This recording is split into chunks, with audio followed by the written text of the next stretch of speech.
अस्सलाम वालेकुम, मैं हूं आपका ट्रेनर खुर्रम। तो आज की जो बेसिकली टॉपिक है, आज हम बात करेंगे इंसर्ट मेन्यू की। कंप्लीट इंसर्ट मेन्यू की बात करेंगे, डीपली पढ़ेंगे इसको आज। तो स्टार्ट करते हैं क्लास आज की।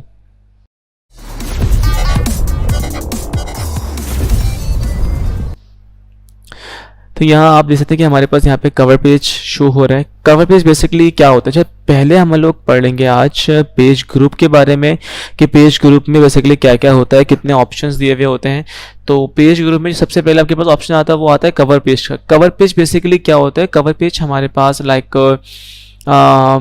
कोई भी बुक हो या कोई भी किताब हो, उसको जो फ्रंट गत्ता होता है ना, उसको हम लोग बोलते हैं कवर पेज, जिस पर लिखा होता है बुक का टाइटल एंड सो ऑन, बहुत चीज़ें लिखी हुई होती हैं, तो उसको बोलते हैं हम लोग कवर पेज। तो कवर पेज हम लोग MS वर्ड में डिज़ाइन कर सकते हैं बेसिक से, ठीक है। और बने बनाए कवर पेज के ऊपर भी एडिटिंग कर सकते हैं। फिलहाल अभी हम लोग बने बनाए पर ही एडिटिंग करेंगे, बिकॉज अभी हमने शेप्स का इस्तेमाल करना नहीं सीखा है और नए पिक्चर के बारे में पढ़ा है। तो फिलहाल अभी हम लोग बने बनाए के ऊपर ही एडिटिंग करना सीखेंगे। वालेकुम अस्सलाम। वालेकुम। तो अभी तो फिलहाल हम लोग बने बनाए पर ही वर्क करेंगे। फर्स्ट सपोज मैं क्लिक करता हूँ कवर पेज पर, और कवर पेज पर क्लिक करने के बाद यहाँ पे आपको डिफरेंट तरह के कवर पेज देखने को मिलते हैं, और आप जिसको यूज़ करना चाहें आप कर सकते हैं इजीली यूज़। फर्स्ट सपोज हमने क्लिक करा इस वाले कवर पेज पे, और करने के बाद ये आपके पास आपके पूरे MS वर्ड के पेज पर ओपन होकर आ जाएगा इस तरह से कुछ।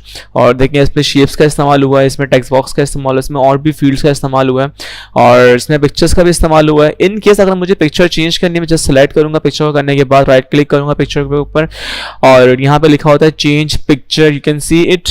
आप जस्ट क्लिक कर देंगे चेंज पिक्चर पे। जैसे ही क्लिक करेंगे आप चेंज पिक्चर के ऊपर, यहाँ पे लिखा हुआ आ जाएगा कि आप पिक्चर कहाँ से उठाना चाहते हैं, आइकन से, ऑनलाइन सोर्स, मतलब ऑनलाइन अगर आप इमेज को if you want to download image from online या फ्रॉम इंटरनेट तो आप कर सकते हैं, या फिर आप अपने कंप्यूटर से कोई इमेज लाना चाहते हैं तो ये आपकी मर्जी है। फिलहाल हम क्लिक कर देंगे फ्रॉम अ फाइल के ऊपर। क्लिक करने के बाद यहाँ पे देखें डिफरेंट इमेजेस आपके सामने मौजूद हैं। अभी फिलहाल मैं कोई भी इमेज सेलेक्ट कर लूँगा, लाइक ये वाली कर लूँगा, कर दूंगा इसको इंसर्ट, तो देखें ये इमेज आपके इस पेज पर आ जाएगी इसकी जगह। तो इस तरह तो पहले कि हम लोग इमेज को चेंज कर सकते हैं बेसिकली। उसके बाद बात करते हैं टेक्स्ट बॉक्स की या फिर शेप की। अभी फिलहाल देखिए यहाँ पे शेप है, हम क्लिक करेंगे शेप के ऊपर। क्लिक करने के बाद आएंगे इसके शेप फॉर्मेट के अंदर। यहाँ पे आने के बाद देखिए यहाँ पे मजीद चीज़ें मौजूद है। अभी हम चीज़ों को नहीं पढ़ेंगे, अभी सिंपल हम पढ़ेंगे इसके कलर को चेंज करना, और बस सिंपल देखिए यहाँ पे लिखा हुआ होता है अगर मुझे अपना शेप कलर चेंज करना तो मैं शेप के फॉर्मेट में आऊँगा। आने के बाद यहाँ पे देखिए यहाँ मिलेगा आपको एक ऑप्शन शेप फिल का। आप जस्ट क्लिक करेंगे शेप फिल के ऊपर और यहाँ से कोई सा भी कलर इसके अंदर रख सकते हैं, ये आपकी मर्जी है। तो इस तरह हम लोग शेप कलर चेंज कर सकते हैं। फर्स्ट सपोज मैं भी यहाँ पे रखता हूँ लाइक येलो, और जैसे मैंने यहाँ पे येलो कलर दिया, देखिए इसकी आउटलाइन भी आ रही है ब्लैक कलर की, तो आप आउटलाइन भी इसकी चेंज कर सकते हैं। कहाँ से सर? यहाँ पे अगेन शेप फॉर्मेट में आएंगे और यहाँ पे लिखा हुआ है शेप फिल, हम क्लिक करेंगे इस बार शेप आउटलाइन, बिकॉज हम लोग बात कर रहे हैं आउटलाइन की। क्लिक कर देंगे आउटलाइन के ऊपर, और यहाँ पे भी डिफरेंट कलर्स हैं, तो आप डिफरेंट कलर्स की आउटलाइन सेलेक्ट कर सकते हैं। रेड हो गई, देन रेडिश हो गई, येलो, ऑरेंज, व्हाटएवर जो भी है। और यहाँ पे मिलता है आपको आउटलाइन की विड्थ, लाइक कितनी थिक रखनी है आपको अपनी आउटलाइन। फर्स्ट सपोज है कि हम आउटलाइन की विड्थ थोड़ी बढ़ाना चाहते हो, इस तरह हम लोग इसकी आउटलाइन की विड्थ बढ़ा सकते हैं, और आउटलाइन की विड्थ बढ़ाकर एक आउटलाइन को नया डिजाइन जो होता है डैश में रखना, डॉट में, इसको बोलते हैं स्टाइल, तो वो भी हम इसमें देखें आउटलाइन में इजीली इंप्लीमेंट कर सकते हैं इस तरह से। तो ये होता है एक बने बनाए पे सिंपल एडिट करना। देन फिर आप यहाँ पर आकर ना कुछ भी मतलब टाइप कर लो, लाइक ईयर कौन सा है, कौन मतलब कब ये बुक बनी है, लाइक कौन सा ईयर था उसका, व्हाटएवर, बुक का टाइटल क्या है, बिकॉज वी आर क्रिएटिंग मतलब we are modifying right here as a cover page, ठीक है। तो हम लोग एक कवर पेज को मॉडिफाई कर रहे हैं बेसिकली। तो यहाँ पर आकर जो है हम लोग इजीली कोई भी टेक्स्ट चाहे तो टाइप कर सकते हैं बेसिकली, बिकॉज एक फील्ड यहाँ पर आई हुई है टाइटल की, तो we can edit this document title, ठीक है। तो यहाँ पे हम लोग इसको एडिट कर सकते हैं। यहाँ पे आप कुछ भी लिखते हैं, मैंने फर्स्ट ऑफ ऑल लिख दिया लाइक हेल्थ इज वेल्थ, मतलब मैंने कुछ भी डॉक्यूमेंट टाइटल की जगह कुछ भी लिख दिया, हेल्थ इज वेल्थ, तो it is the title of the book. तो यहाँ पे देखिए इस तरह हम लोग एक बने बनाए कवर पेज के ऊपर एडिटिंग कर सकते हैं, सिंपल इज दैट। लेकिन अब हम आगे बढ़ जाएंगे फिलहाल, और आगे आपको मिलती है कुछ चीज़ें देखने को। एक में मिलता है ब्लैंक पेज, एक मिलता है page break. Basically blank page क्या है और पेज ब्रेक क्या है, इसके बारे में पढ़ना है। तो पहले बात करेंगे ब्लैंक पेज की। लेकिन अगर हम यहाँ पर आते हैं और यहाँ पे आने के बाद मैं कंट्रोल इंटर प्रेस करता हूँ, कंट्रोल इंटर से बेसिकली क्या होता है कि आपका पेज दो पेज में ब्रेक हो जाता है, आपके पास एक और पेज खुल के आ जाता है। अभी फिलहाल आप चाहे तो ना प्रेस करें, मैं सिंपल फर्स्ट पेज पर आऊँगा और यहाँ पे आने का रैंडम कमांड से दो पैराग्राफ लेके आ जाऊंगा, एंटर करेंगे। यहाँ पे एंटर करने के बाद देखें अभी फिलहाल हमारे पास दो पैराग्राफ आए हुए हैं, और अगर हमें एक ब्लैंक पेज चाहिए तो यहाँ पे देखें आपके पास ऑप्शंस होते हैं दो तरह के, ब्लैंक पेज और एक होता है पेज ब्रेक। इन दोनों का क्या यूज़ होता है और कैसे यूज़ होता है वो पढ़ लें। तो पहले बात कर रहे हैं ब्लैंक पेज के बारे में। देखिए ब्लैंक पेज बेसिकली करता है क्या है कि अगर जहाँ भी आप फर्स्ट सपोज कि मुझे यहाँ से पैराग्राफ जो है ना मुझे यहाँ से एक ब्लैंक पेज चाहिए, मैंने यहाँ पे क्लिक कर दिया। क्लिक करने के जस्ट मैं क्लिक करूँगा ब्लैंक पेज के ऊपर, तो ये क्या करेगा, ये वहाँ से पहले पेज को ब्रेक करेगा और मुझे एक पूरा ब्लैंक पेज ला के देगा। इस तरह से लाने के बाद फिर जो जितना भी मेरा कंटेंट होगा वो उसको वो थर्ड पेज पे ट्रांसफर कर देगा। ये काम करता है ब्लैंक पेज। लेकिन जो पेज ब्रेक है वो ये काम नहीं करता। वो क्या करता है, देखिए सिंपल मैंने क्लिक किया, यहाँ पे क्लिक करने के बाद मैं क्लिक करूंगा पेज ब्रेक के ऊपर। जैसे क्लिक करेंगे पेज ब्रेक के ऊपर वो क्या करेगा, वो उसको कट तो करेगा, मीन्स है वहां से वो उसको ब्रेक तो करेगा मेरे पैराग्राफ को, लेकिन क्या वो मुझे बीच में एक ब्लैंक पेज लाके नहीं देगा, सिर्फ सेकंड पेज के ऊपर ही मेरा पैराग्राफ मूव कर देगा, क्योंकि उसने वहीं उसी जगह से उसको ब्रेक किया हुआ है। तो ये काम करता है आपका पेज ब्रेक। तो पेज ब्लैंक में और पेज ब्रेक में ये फ़र्क होता है। खैर आगे बढ़ जाते हैं। अब हम बात करेंगे यहाँ पे टेबल ग्रुप की। टेबल ग्रुप क्यों यूज़ करते हैं, काफ़ी MS वर्ड में काफ़ी ज़्यादा टेबल भी यूज़ होता है। ये रहा टेबल का ऑप्शन हमारे पास। टेबल में देखिए हमारे पास कुछ चीज़ें होती हैं। पहले हम लोग सीखते हैं कि सर टेबल को ड्रॉ किस तरह करते हैं। तो टेबल को ड्रॉ करने के हमारे पास कुछ तरीके होते हैं। जस्ट क्लिक करूँगा इस पर, देखें क्लिक करने के बाद यहाँ पे यू कैन सी इट। यहाँ पे हमारे पास टेबल को ड्रॉ करने के कुछ तरीके। सर पहला कौन सा होता है, पहला होता है मैनुअल। क्या जस्ट बॉक्सेस पे अपना कर्सर लेके आए, देखें यहाँ पे टेबल आपके सामने बनकर आते जाएंगे। ओके हो गया। सेकंड होता है इंसर्ट टेबल। यहाँ पे आपको कुछ बिहेवियर्स भी देखने को मिलते हैं, वो खैर पढ़ेंगे अभी आगे। और एक होता है ड्रॉ टेबल। ड्रॉ टेबल क्या होता है कि आपको दी जाती है कि पेंसिल और आप उसकी हेल्प से कुछ टेबल्स वगैरह ड्रॉ कर रहे होती हो बॉक्सेस की शेप में, जिसको बोलते हैं सेल्स। अभी फिलहाल मैं क्लिक करूंगा इन सर्कल के ऊपर। देखें मैं सिंपल इस बॉक्स पर क्लिक किया, जितने में क्लिक किया ये 10/8 होता है। ठीक है, तो यहाँ पर देखें उन्होंने 10/8 मुझे रॉज एंड कॉलम ला के दे दिए हैं इस तरह से। अगर क्लिक करेंगे इंसर्ट टेबल के ऊपर, सिंपल देखें इंसर्ट टेबल क्लिक करने के बाद हम लोग जो है ना अगर 10/8 से मैं ज़्यादा अपने पास कॉलम लाना चाहूँ तो मैं यहाँ पे 20/20 भी ला सकता हूँ। ये मेरी मर्जी से मैं ओके कर दूंगा। लेकिन आपके पास यहाँ पे 20/20 के कॉलम एंड रॉज भी आ जाएंगे सिंपल इस तरह से। लेकिन अगर इंसर्ट टेबल के अंदर अगर हम लोग यहाँ पर फर्स्ट सपोज बिहेवियर्स वगैरह पढ़ते हैं, यार यहाँ पे अगर मैं 5/5 देता हूँ कॉलम्स एंड रॉस, और यहाँ पे अगर बात करता हूँ मैं ऑटो फिट बिहेवियर्स की। ऑटो फिट बिहेवियर्स का मतलब होता है कि जो आप टेबल इंसर्ट करवाना चाह रहे हैं वो किस तरह से आपके पेज के ऊपर फिट होगा, बेसिकली उसको बोलते हैं ऑटो फिट बिहेवियर्स। तो पहला आपको मिलता है फिक्स कॉलम विद। इसका मतलब होता है कि आपका जो टेबल होगा वो आपकी विंडो आपके पेज के अकॉर्डिंग खुद को फिट करेगा। तो यहाँ पे अभी हुआ हुआ है ऑटो इस वक्त, अभी फिलहाल मैं कर दूंगा ओके। देखें तो ये आपकी जितनी भी विंडो होगी उसके अकॉर्डिंग यहाँ के पास ये टेबल आ चुका है। ये एक्स्ट्रा एरिया क्यों खाली, इसको बोलते हैं मार्जिन एरिया। ये होता है कि पास मार्जिन एरिया, इसकी वजह से ये एरिया आपके पास ब्लैंक आता है। इसको कैसे सेट करते हैं वो पढ़ेंगे लेआउट मेन्यू के अंदर। खैर हम लोग अभी इसकी बात कर रहे हैं। तो देखिए इस तरह हम इसको ले आए फिक्स कॉलम विद के जरिए। इसका बिहेवियर था auto fit behaviour. Next behaviour की बात करते हैं जिसका नाम है यहाँ पे आपके पास auto fit content. Just click करूंगा ऑटो फिट कंटेंट के ऊपर और मैं जस्ट ओके पे क्लिक कर दूंगा तो आपके पास कुछ छोटा टेबल बनकर आएगा और ये बोलेगा कि सर ये जो आपका टेबल है कंटेंट के अकॉर्डिंग फिट होगा। आप जितना कंटेंट टाइप करोगे उसके अकॉर्डिंग खुद को फिट करेगा, ये ऐसे फिट नहीं करेगा।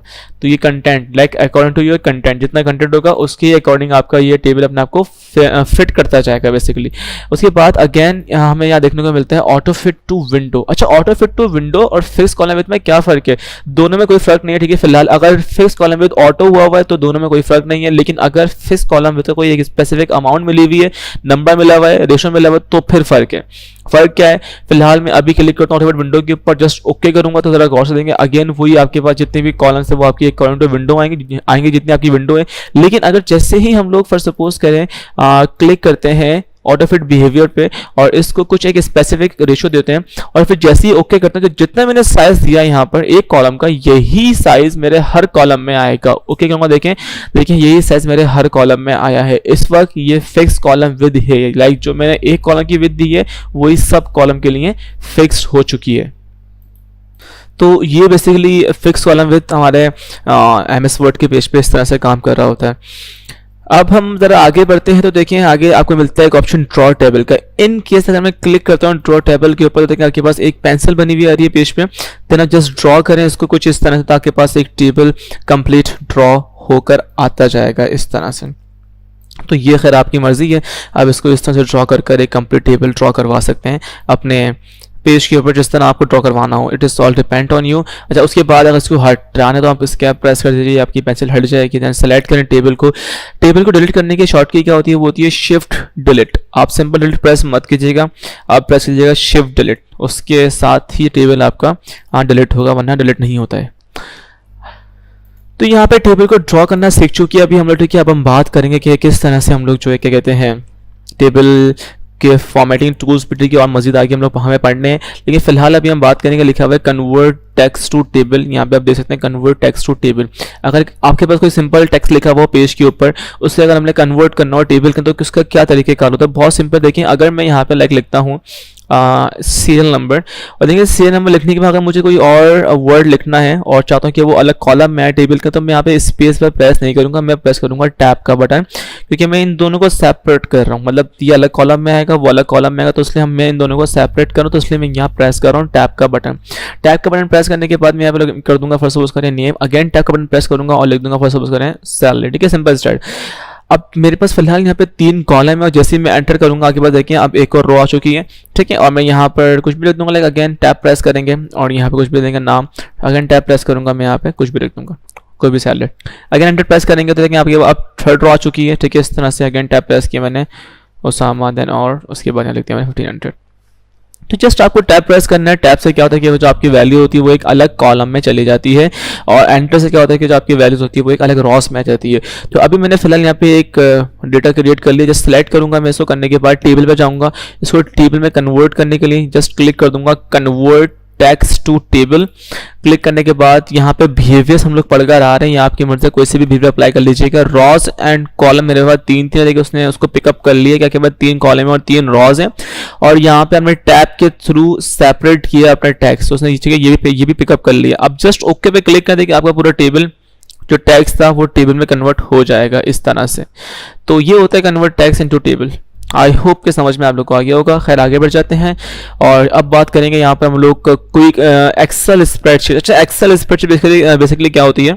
एक्सेल स्प्रेडशीट आप एक्सेल का काम जो है ना आप एम एस वर्ड में लिख सकते हो, मतलब कर सकते हो। कोई भी मैथमेटिकल वर्क कोई भी काम है, ठीक है, वो आप एम एस वर्ड में कर सकते हो। एक्सेल की शीट को एम एस वर्ड में इंसर्ट करवा के किस तरह से क्लिक करेंगे एक्सेल शीट के ऊपर से, जैसे हमने क्लिक किया एक्सेल शीट पे, आपके पास एक्सेल की शीट खुल के आ चुकी है। जितनी भी आपके पास ऊपर टूल्स थे, फॉर्मेटिंग टूल्स थे, जो कुछ ठीक है वो आपके ऊपर यहाँ पे ओपन होकर आ चुके हैं सारे के सारे। अब सिंपल जिस पे क्लिक करेंगे, ठीक है, सर देखिए मैंने यहाँ पे क्लिक करा, मैं कुछ भी टाइप करूंगा, फर्स्ट सपोज में अवेलेबल 21, 25, 55 एंड 6। अगर मुझे इसको फर्स्ट सपोज करें प्लस करना है, ठीक है, if I want to add this all values in a single cell, तो भाई बहुत सिंपल है, मैं यहाँ पे फॉर्मूला लगा दूंगा, ठीक है, सम का एंटर कर दूंगा, ठीक है। तो यहाँ पे देखिए सम का फॉर्मूला लग गया। यहाँ पे अब ये एक फॉर्मूलेटिकल शीट की हो चुकी है। आप जब सिंपल मैंने यहाँ पे इसको रख दिया शीट को, इतना आप शीट को कट कर सकते हैं, ठीक है, इसमें क्रॉप कर दीजिएगा, आपकी मर्जी है इस तरह से, और इसको थोड़ा ऊपर कर दीजिएगा इस तरह से।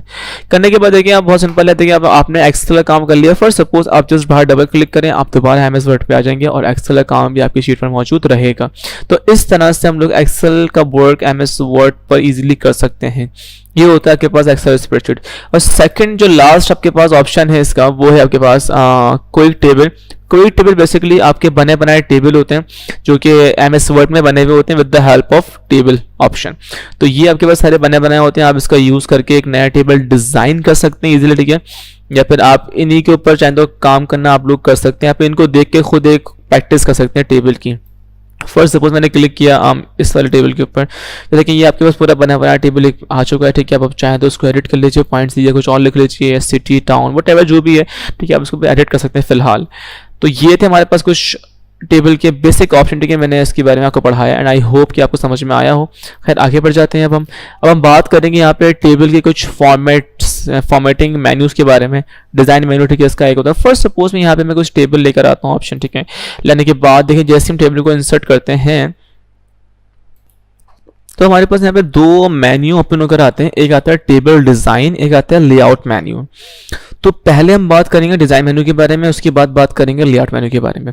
तो पहले बात करते हैं डिजाइन मेन्यू के बारे में। फर्स्ट सपोज अगर मैं स्टार्ट लो डिजाइन मेन्यू से, तो यहाँ पे आपको फर्स्ट थिंग जो देखने को मिलती है वो मिलता है टेबल स्टाइल ऑप्शन, ये सारे के सारे, ठीक है। लेकिन ये स्टाइल आपके टेबल पर जब अप्लाई होंगे जब आपने कोई स्टाइल अप्लाई किया हुआ होगा। लाइक ये सारे स्टाइल के ऑप्शंस आपके टेबल पर जब अप्लाई होंगे जब आपने टेबल पर स्टाइल को अप्लाई किया हुआ होगा। फिलहाल मैंने अभी स्टाइल अप्लाई नहीं किया हुआ तो ये ऑप्शन अप्लाई नहीं होंगे, लेकिन अगर मैं इनकेस कोई स्टाइल देता हूँ, क्लिक करता हूँ यानी कि यहाँ पे टेबल पे, यहाँ पे आपके पास डिफरेंट तरह के स्टाइल मौजूद हैं टेबल के। फिलहाल अभी हम लोग सेलेक्ट करते हैं ये वाला स्टाइल, लेकिन यहाँ पे और भी स्टाइल आप देख सकते हैं काफ़ी सारे। अभी फिलहाल हम क्लिक करते हैं इस वाले स्टाइल के ऊपर। क्लिक करने के बाद ये वाला स्टाइल आपके टेबल पर ऐड हो चुका है, इस तरह से लग चुका है। अब क्या करेंगे, अब यूज़ करते हैं हम लोग टेबल स्टाइल ऑप्शंस के बारे में।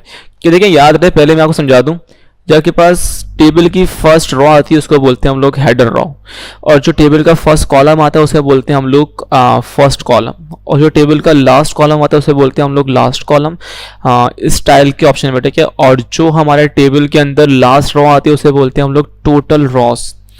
अच्छा ये हो गया आपके पास एक ऑप्शन है कि समझ में आपको आ गया होगा। अच्छा उसके बाद मैं आपको इसमें चीज़ समझा दूं कि ज़रा गौर कीजिए कि अभी हमारे पास टेबल में कुछ दो तरह के कलर्स आ रहे हैं। एक आ रहा है थोड़ा ब्लू और फिर उससे अगेन भी मतलब ब्लू कलर वो थोड़ा लाइट है, लेकिन दोनों ब्लू कलर बट थोड़ा एक दूसरे डिफरेंट है, और यही थीम आगे चलती जा रही है, ये कलर्स के आगे आते जा रहे हैं। तो और ये आ रहा है आपके पास row wise, you can see it, ये आपके पास रॉ वाइज आ रहे हैं। तो इसका मतलब ये है कि ये होते हैं बैंडेड रॉस, इसको बोलते हैं बैंडेड रॉस।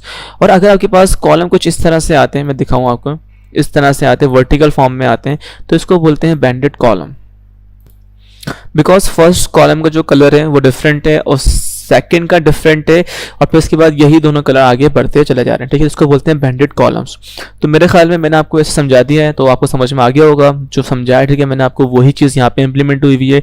अगर आपको कोई भी इसमें रॉस या कॉलम्स कोई से भी column, first column, last column, total Ross and header raw का शो करवानी है तो फिर आप टिक लगा दीजिए उसके ऊपर। इस तरह देखिए, अगर मैं चाहता हूँ मेरे पास हेडर रॉ है, मैं इसमें टिक लगा दूंगा तो मेरे पास एक हेडर रॉ खुल कर आ जाएगी ऊपर इस तरह से। अगर मैं क्लिक करूंगा फर्स्ट कॉलम पे तो हमारे पास जो है यहाँ पे फर्स्ट कॉलम भी ओपन होकर आ जाएगा साइड में। तो इस तरह से हम लोग जो है इजीली इसके ऊपर वर्किंग कर सकते हैं। एंड आई होप कि समझ में आप लोग को आ गया होगा टेबल स्टाइल ऑप्शन और टेबल स्टाइल के बारे में। अब बात करेंगे यहाँ पे शेडिंग के बारे में। शेडिंग क्या है कि किसी भी स्पेसिफिक सेल को सेलेक्ट करके आप उसमें शेडिंग अप्लाई कर सकते हैं। जिसमें मैंने क्लिक किया इसके ऊपर, करने का देखें आप शेडिंग मतलब वो ये कलर जो हम पढ़कर आ रहे हैं होम मेन्यू के अंदर भी, तो जो हम होम मेन्यू में पढ़कर आ रहे हैं बेसिकली शेडिंग, किसी भी वर्ड को सेलेक्ट करके हाईलाइट करना with the help of specific colour, तो उसको हम लोग कहते हैं शेडिंग। वही चीज़ हम लोग MS वर्ड में भी कर सकते हैं। लाइक सेलेक्ट करेंगे और करने के बाद शेडिंग पे जाएंगे, यहाँ पे कोई भी कलर कर देंगे तो वो शेडिंग में आ जाएगा। ये होती है शेडिंग। अच्छा उसके बाद अगर हम लोग बात करें यहाँ पर लाइक बॉर्डर बेसिकली क्या होते हैं, जब भी हम लोग पीछे पढ़कर भी आ लगे वो था हमारे पास पैराग्राफ बॉर्डर। इसमें टेबल के बॉर्डर स्टाइल अलग होते हैं। अगर मैं क्लिक करूंगा बॉर्डर स्टाइल के ऊपर, यहाँ पे आपको डिफरेंट तरह के स्टाइल देखने को मिलेंगे। जैसे कि हमारे पास यहाँ पर डबल लाइन होता है, डिफरेंट कलर्स में आपको देखिए स्टाइल देखने को मिलेंगे बॉर्डर स्टाइल। आप जो भी चाहें बॉर्डर स्टाइल यूज़ करना आप कर सकते हैं। फर्स्ट सपोज मैं भी क्लिक कर दूंगा ऑरेंज वाले के ऊपर, क्लिक इस तरह से करने के बाद आपके पास बन के आ जाएगा एक बॉर्डर पेंटर, ठीक है। इस तरह आपकी स्क्रीन में बन के आ रहा होगा। अगर बॉर्डर पेंटर का स्टाइल चेंज करना है, first suppose if I click here और देन अगर मैं यहाँ पर आऊँगा, देखिए यहाँ पे आपके पास अगेन बॉर्डर्स के डिफरेंट स्टाइल्स मौजूद हैं। आपको जो सिलेक्ट करना है, करने के बाद उसकी विड्थ वगैरह अगर बढ़ानी है कम रखनी है आपकी मर्जी है, ठीक है। और यहाँ पे पैन कलर भी दिया हुआ है कि बॉर्डर का जो कलर आप करना चाहते हैं, अगर ऑरेंज आपको पसंद आ रहा है तो आप ऑरेंज कर दीजिए, या फिर ऑरेंज से हटाकर कोई सेपरेट कलर रख दीजिए, तो वो भी आप इजीली यहाँ पर कर सकते हैं। फर्स्ट ऑफ ऑल अभी हम रखेंगे ऑरेंज कलर, ठीक है। बाकी आपकी मर्जी आप उसको चेंज कर दीजिएगा। फिलहाल यहाँ पे आने के देखिए अब यहाँ पे मैं सिंपल कलर इसको इस तरह दूंगा तो देखिए वो बॉर्डर जिस तरह था मेरा वो उसी तरह देखें आ गया यहाँ पर, जो मैंने पीछे प्रीवियस बॉर्डर सेलेक्ट किया था। तो इस तरह हम लोग किसी भी एरिया का स्पेसिफिक बॉर्डर सेलेक्ट कर सकते हैं। और अगर चाहते हैं कि सर पूरे टेबल में मेरा बॉर्डर अप्लाई हो जाए जो मैं चाहता हूँ, जो मैंने सेलेक्ट किया हुआ, तो बहुत सिंपल, आप क्लिक करें इस वाले ऑप्शन के ऊपर, ये रहा प्लस का साइन, इसका मतलब होता है कि और सेलेक्ट टेबल मतलब कंप्लीट सेलेक्ट टेबल। आप क्लिक करें इसके ऊपर, क्लिक करने के बाद आप आए ऊपर बॉर्डर में, ये रहा बॉर्डर का ऑप्शन और यहाँ पे कर दीजिए ऑल बॉर्डर। आप जैसे ही यहाँ पे करेंगे ऑल बॉर्डर, ताकि कंप्लीट जो आपने बॉर्डर स्टाइल यूज़ किया होगा कंप्लीट टेबल के ऊपर अप्लाई हो जाएगा। So this is a short way to apply the borders on complete table. तो अब स्टार्ट करते हैं लेआउट मेन्यूज़ का, और लेआउट मेन्यू बेसिकली क्यों यूज़ करते हैं उसके बारे में आज देखते हैं। तो फिलहाल मैं अभी कर दूंगा इसके no border because I don't want any type of border here, और राइट नाउ मैं इसको चेंज कर दूंगा एक नॉर्मल टेबल के अंदर because I don't want any style right now मैं क्लिक करूँगा लेआउट मेरे पास। यहाँ पे आने के बाद हम स्टार्ट करेंगे ड्रॉ से बेसिकली, और फिर ड्रॉ वही जो हम पढ़कर आ रहे हैं, आपको मिलेगी एक पेंसिल, आप सिंपल कहीं भी ड्रॉ कर सकते हो टेबल को। और इरेज टूल क्या है कि आप कहीं से भी कुछ भी इरेज करना चाहो, लाइंस वगैरह बॉर्डर्स की, तो you can erase easily. First of all मैंने क्लिक किया इरेज के बाद, देखिए करने के बाद यहाँ पर आ गया, देखिए मैं I can erasing this line, ठीक है इजीली। तक मैं यहाँ पर इसको इरेज कर रहा हूँ, तो देखिए मेरी लाइंस जो है आसानी से इरेज हो चुकी हैं इस तरह से। तो यहाँ पे हम लोग जो है अपनी बॉर्डर्स की लाइंस वगैरह इरेज कर सकते हैं। उसके साथ अगर हम लोग यहाँ बात करें डिलीट की, तो सर डिलीट का मतलब ये होता है कि अगर मुझे कोई भी स्पेसिफिक लाइन डिलीट करनी है, मैं जस्ट सेलेक्ट करूँगा, करने के बाद डिलीट पर जाऊँगा, और देखें यहाँ पे होते हैं delete rows, column, table and cell. तो डिलीट्स पर हम लोग आकर यहाँ पे पूरी रॉ डिलीट कर सकते हैं इजीली। और अगर हम लोग चाहते हैं कोई कॉलम भी रिमूव कर, फर्स्ट सपोज मैंने यहाँ पे क्लिक करा लाइक 1 2 एंड 3 यहाँ पे लिखा, और देन अगर मैं यहाँ पे ये 23 वाली रॉ डिलीट करना चाहता हूँ तो बहुत सिंपल है, क्लिक करूँगा, यहाँ पे सेलेक्ट कर लीजिए, करने के बाद डिलीट पे जाएँ और यहाँ से जस्ट क्लिक करें डिलीट रॉ के ऊपर, तो आपका ये कंप्लीट रॉ डिलीट हो जाएगी इस तरह से। और उसके बाद अगर आप फर्स्ट सपोज करें, अगर आप इस पूरे कॉलम को रिमूव करना चाहते हैं, जस्ट क्लिक करें, सेलेक्ट करें पूरे कॉलम को, करने के बाद डिलीट पर जाएं और क्लिक करें डिलीट कॉलम के ऊपर, तो आपका पूरा कॉलम डिलीट हो जाएगा कुछ इस तरह से। तो इस तरह से हम लोग अपने कॉलम्स को, अपनी रॉस को डिलीट करते हैं इजीली। अच्छा, उसके साथ हम लोग देखें, अगर बात करें कि जिस तरह हम लोग रिमूव करें रॉज और कॉलम को, हम लोग उस तरह लेकर आ सकते हैं, बहुत इजी है। देखिए अगर हमने यहाँ पे मैंने लिखा 1 2 एंड 3, अगर मैं 2 से पहले एक कॉलम लाना चाहता हूं तो क्लिक करूंगा 2 के कॉलम पर, करने के बाद देखें यहाँ आपको देखने को मिलते हैं insert above, below, left, right. तो 2 से पहले अगर आप चाहते हैं कॉलम में तो जस्ट क्लिक कर देंगे इंसर्ट लेफ्ट पे, तो आ जाएगा लेफ्ट साइड पे एक कॉलम। और अगर चाह रहे हैं कि आपके पास जो है 3 से ऊपर एक रॉ है, जस्ट क्लिक करें 3 वाली रॉ के अंदर और करने के बाद कर दीजिए इंसर्ट अबव, तो वो उससे पहले के पास एक रॉ आ जाएगी। ऐसी इंसर्ट बिलो है और ऐसी इंसर्ट राइट है। तो ये इस तरह हम लोग अपने टेबल के अंदर जो है चीज़ों को इंसर्ट कर सकते हैं। उसके बाद यहाँ मिलता है आपको एक मर्ज का सेक्शन, सिंपल ये रहा मर्ज का सेक्शन। ये क्या करते हैं, इसमें हमारे पास 3 तरह के ऑप्शंस होते हैं, एक होता है मर्ज सेल, एक होता है स्प्लिट सेल, एक होता है स्प्लिट टेबल। बेसिकली मर्ज जो करता है, मर्ज हमारे बहुत सारे सेल्स को मिलाकर एक सेल में कन्वर्ट करता है।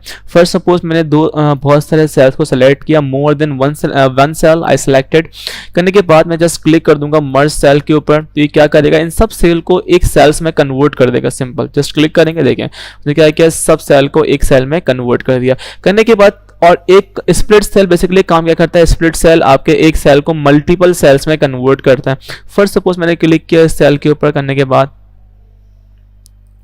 और यहाँ पे लिखा हुआ है सर कि आप कितनी रॉस चाहते हैं, ये आपसे पूछ रहा है, और पूछ रहा है कि आप कितने कॉलम चाहते हैं इस सेक्शन के अंदर, तो वो आपकी मर्जी है। फर्स्ट सपोज मैं चाहता हूँ कि मेरे पास 5 कॉलम आ जाएं और रो, ठीक है अभी एक भी नहीं है रो, ठीक है एक ही रहे रो, तो यहाँ पे कर देंगे हम इसको सिंपल ओके, तो आपकी इसी रो के अंदर 5 कॉलम मजीद और आ जाएंगे, इसको बोलते हैं स्प्लिट सेल। और एक होता है के पास split table. Basically split table क्या करता है, आपका टेबल ब्रेक कर दे। सिंपल जस्ट क्लिक करेंगे, देखिए आपका टेबल यहाँ से क्या हो गया, ब्रेक हो गया, एक टेबल अलग हो गया, एक टेबल आपका अलग हो गया। स्प्लिट टेबल जस्ट आपके टेबल को ब्रेक करता है, जहाँ से भी आप क्लिक करके स्प्लिट टेबल करते हैं। उसके बाद यहाँ मिलता है आपको ऑटो फिट बिहेवियर, जो कि हम पढ़कर आ रहे हैं बेसिकली। अच्छा, उसके बाद यहाँ हमें देखने को मिलती है हाइट और विड्थ। अच्छा, हाइट और विड्थ अगर आपको किसी की बढ़ानी है, याद रहे हाइट बढ़ती है रॉ की और विड्थ बढ़ती है आपके कॉलम की। अक्सर स्टूडेंट्स गलती करते हैं, वो बोलते हैं कि नहीं सर हाइट विथ की हाइट कॉलम की होती है और विद रॉ की होती है। ऐसा नहीं होता है, हाइट बढ़ती है आपके रॉस की और विद बढ़ती है आपके कॉलम की। ठीक है, आप डिक्रीज करना है, आप इंक्रीज करना है, वो आप पे डिपेंड करता है। इन केस अगर हम यहाँ पर आएंगे, यहाँ पे आने के बाद मैं इस वाले सेल की अगर हाइट इंक्रीज करूंगा तो पूरी रॉ की मेरी हाइट इंक्रीज करेगा। जिस मैंने क्लिक करा, यहाँ पे क्लिक करने के बाद देखें यहाँ पे आपको ऊपर हाइट देखने को मिल रही है। अभी 0.19 है इसकी हाइट, जस्ट इसको बढ़ाएंगे तो आप ये देखें कॉलम रॉ की हाइट बेसिकली बढ़ रही है। और अगर जैसे ही मैं ऐसे बढ़ाऊंगा विथ, तो ये देखें आपकी इस कॉलम की विथ बढ़ेगी। तो ये होता है कि पास रॉ एंड हाइट की विथ एंड कॉलम और विथ एंड हाइट। उसके बाद देखें यहाँ पर एक चीज़ मिलती है जिसको बोलते हैं डिस्ट्रीब्यूट रॉस, और एक मिलता है distribute column. Distribute Ross basically क्या होता है, इसके बारे में पढ़ लेते हैं। फर्स्ट सपोज कि अगर हमने यहाँ पर रॉस की हाइट काफ़ी बढ़ा दी है और बाकी जो रॉस की हाइट है वो सबकी बराबर है, लेकिन मैं चाहता हूँ कि सारी रॉस की हाइट बराबर हो जाए और वो मतलब टेबल का साइज इतना ही रहे मेरे कंप्लीट, लेकिन सबकी हाइट जो हो जाए बराबर।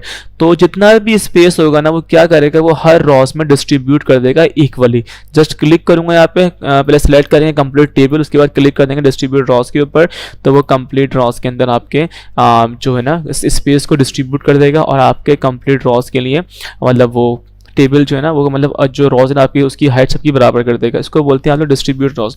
उसके साथ अगर हम लोग बात करेंगे विड्थ की कॉलम की, फर्स्ट सपोज मैंने इसको बढ़ाया, देखिए अभी हमारे पास यहाँ पे जो कॉलम है इसकी विड्थ काफ़ी ज़्यादा है, बाकी भी कम है। अगर हम अगेन सेलेक्ट करेंगे इसको इस तरह से और चाहते हैं कि सबकी विड्थ बराबर हो जाए और टेबल का साइज लेकिन इतना ही रहे, तो कर देंगे डिस्ट्रीब्यूट कॉलम। तो देखें सबकी विड्थ बराबर हो गई है सारे कॉलम्स की और साइज इसका फिलहाल उतना ही है।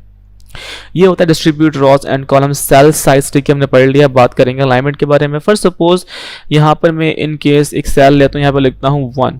फिलहाल अभी मेरे पास जो अलाइनमेंट है वो है टॉप लेफ्ट के अलाइनमेंट है। अगर मुझे अलाइनमेंट चेंज करनी है तो मैं अलाइनमेंट चेंज कर सकता हूँ इजीली। देखिए मैं यहाँ पे आता हूँ समझाने के लिए आपको। यहाँ पे क्लिक करें, मैंने 1 लिखा और लिखने के बाद देखिए यहाँ पे मिलेंगी अलाइनमेंट्स। ये आपके पास ऊपर टॉप की होती हैं, आपके पास मिड की होती हैं, आपके पास बॉटम की होती हैं, उसमें सेंटर है, फिर लेफ्ट है, फिर राइट है, वो खैर तीनों में आपके पास। अभी जो हमारा 1 है वो टॉप लेफ्ट है। अभी क्लिक करेंगे सेंटर तो वो सेंटर हो जाएगा, क्लिक करेंगे राइट तो वो राइट पे आ जाएगा, then mid centre, then mid right left whatever जहाँ भी होगा तो वो वहाँ पर इसको इजीली रख सकते हैं। इस तरह से रखने के बाद फिर यहाँ आपको देखने को मिलती है टेक्स्ट डायरेक्शन। जस्ट क्लिक करेंगे तो आपकी टेक्स्ट की डायरेक्शन यहाँ से वहाँ मूव होगी, लाइक आप हॉरिजॉन्टल वो में आ जाएगा इस तरह से कुछ, तो आप देख सकते हैं। उसको बोलते हैं टेक्स्ट डायरेक्शन। सेल मार्जिन क्या होती हैं? सेल मार्जिन वो होती है कि आपके सेल्स, फर्स्ट सपोज मैंने यहाँ पे रखा हुआ है इसको राइट लेफ्ट किया हुआ है और देखें इस बॉर्डर से इस 1 के दरमियान में जितने भी गैप आ रहा है उसको बोलते हैं हम लोग सेल मार्जिन। इजी हो गया। तो यहाँ पे हम लोग सेल मार्जिन भी एडजस्ट कर सकते हैं। अच्छा, सॉर्ट के बारे में हम लोग पढ़कर आ रहे हैं। बेसिकली हम बात कर लेंगे रिपीट हेडर रॉस। अब बेसिकली रिपीट हेडर रॉस क्या होती हैं उसके बारे में हमें बात करनी है। तो मैं एक काम करता हूँ, यहाँ पे आप लोगों के लिए कंप्लीट एक नया टेबल इंसर्ट करता हूँ ताकि आपको अच्छे से पढ़ा पाऊँ इसमें। तो फिलहाल मेरे पास अभी देखिए ऊपर मैंने कुछ यहाँ पे डाल लेता हूँ heading, home, about, gallery and contact लिख लेता है फिलहाल। ये लिखने के बाद हमारे पास देखिए हमने यहाँ पे होम, अबाउट, गैलरी। अब ये हमारे पास समझे कि हेडर है रॉ का, और मैं चाहता हूँ कि जैसे ही मेरा टेबल अगर नेक्स्ट पेज पे जाता है तो मेरा हेडर ऑटोमेटिकली मेरा नेक्स्ट पेज पर आना चाहिए। तो जस्ट क्लिक कर देंगे रिपीट हेडर रॉ। करने के बाद मैं लास्ट कॉलम पर आऊँगा, लास्ट सेल पर आऊँगा और प्रेस करूँगा टैब का बटन और उसको दबा कर रखूँगा। और जैसे ही हमारा टेबल आगे बढ़ता जाएगा, ठीक है, जैसे हमारा टेबल नेक्स्ट पेज पर आया है उसने क्या किया, उसने मेरी हेडिंग्स को रिपीट कर दिया मेरे नेक्स्ट पेज के ऊपर। तो ऐसे ही आपने जितनी भी पेज आप लाना चाहते हैं इसमें लेकर आए तो वो क्या करेगा, आपके पेजेस को रिपीट भी करेगा, ठीक है, और आपकी हेडिंग्स को रिपीट करेगा आपके हर पेज के टॉप के ऊपर। तो ये कहलाता है के पास रिपीट हेडर एंड रॉस।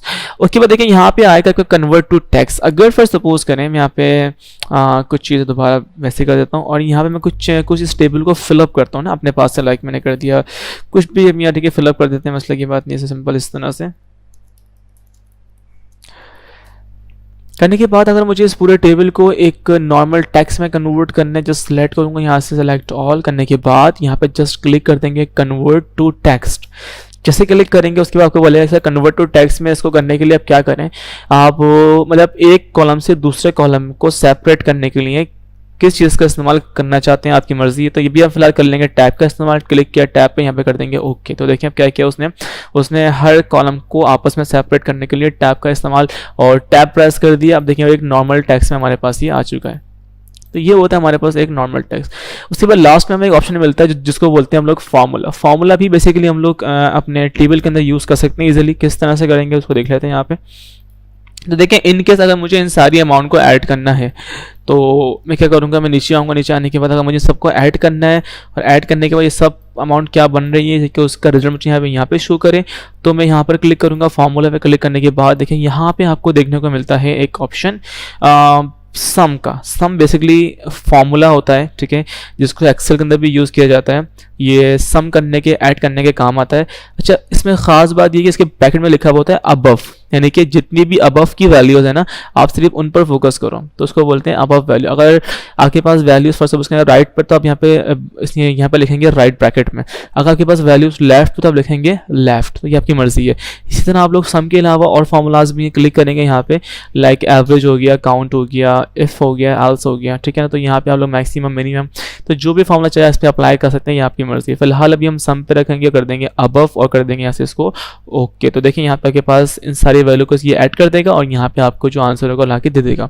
तो इस तरह से हम जो है अपने वैल्यूज़ को ऐड कर सकते हैं और फॉर्मूला अप्लाई कर सकते हैं टेबल के अंदर। तो ये रहा हमारा कंप्लीट टेबल जो आज हमने पढ़ा है, ठीक है। आई होप कि आपको टेबल के बारे में समझ में आएगा, क्योंकि बहुत डीपली मैंने पढ़ा है टेबल के बारे में।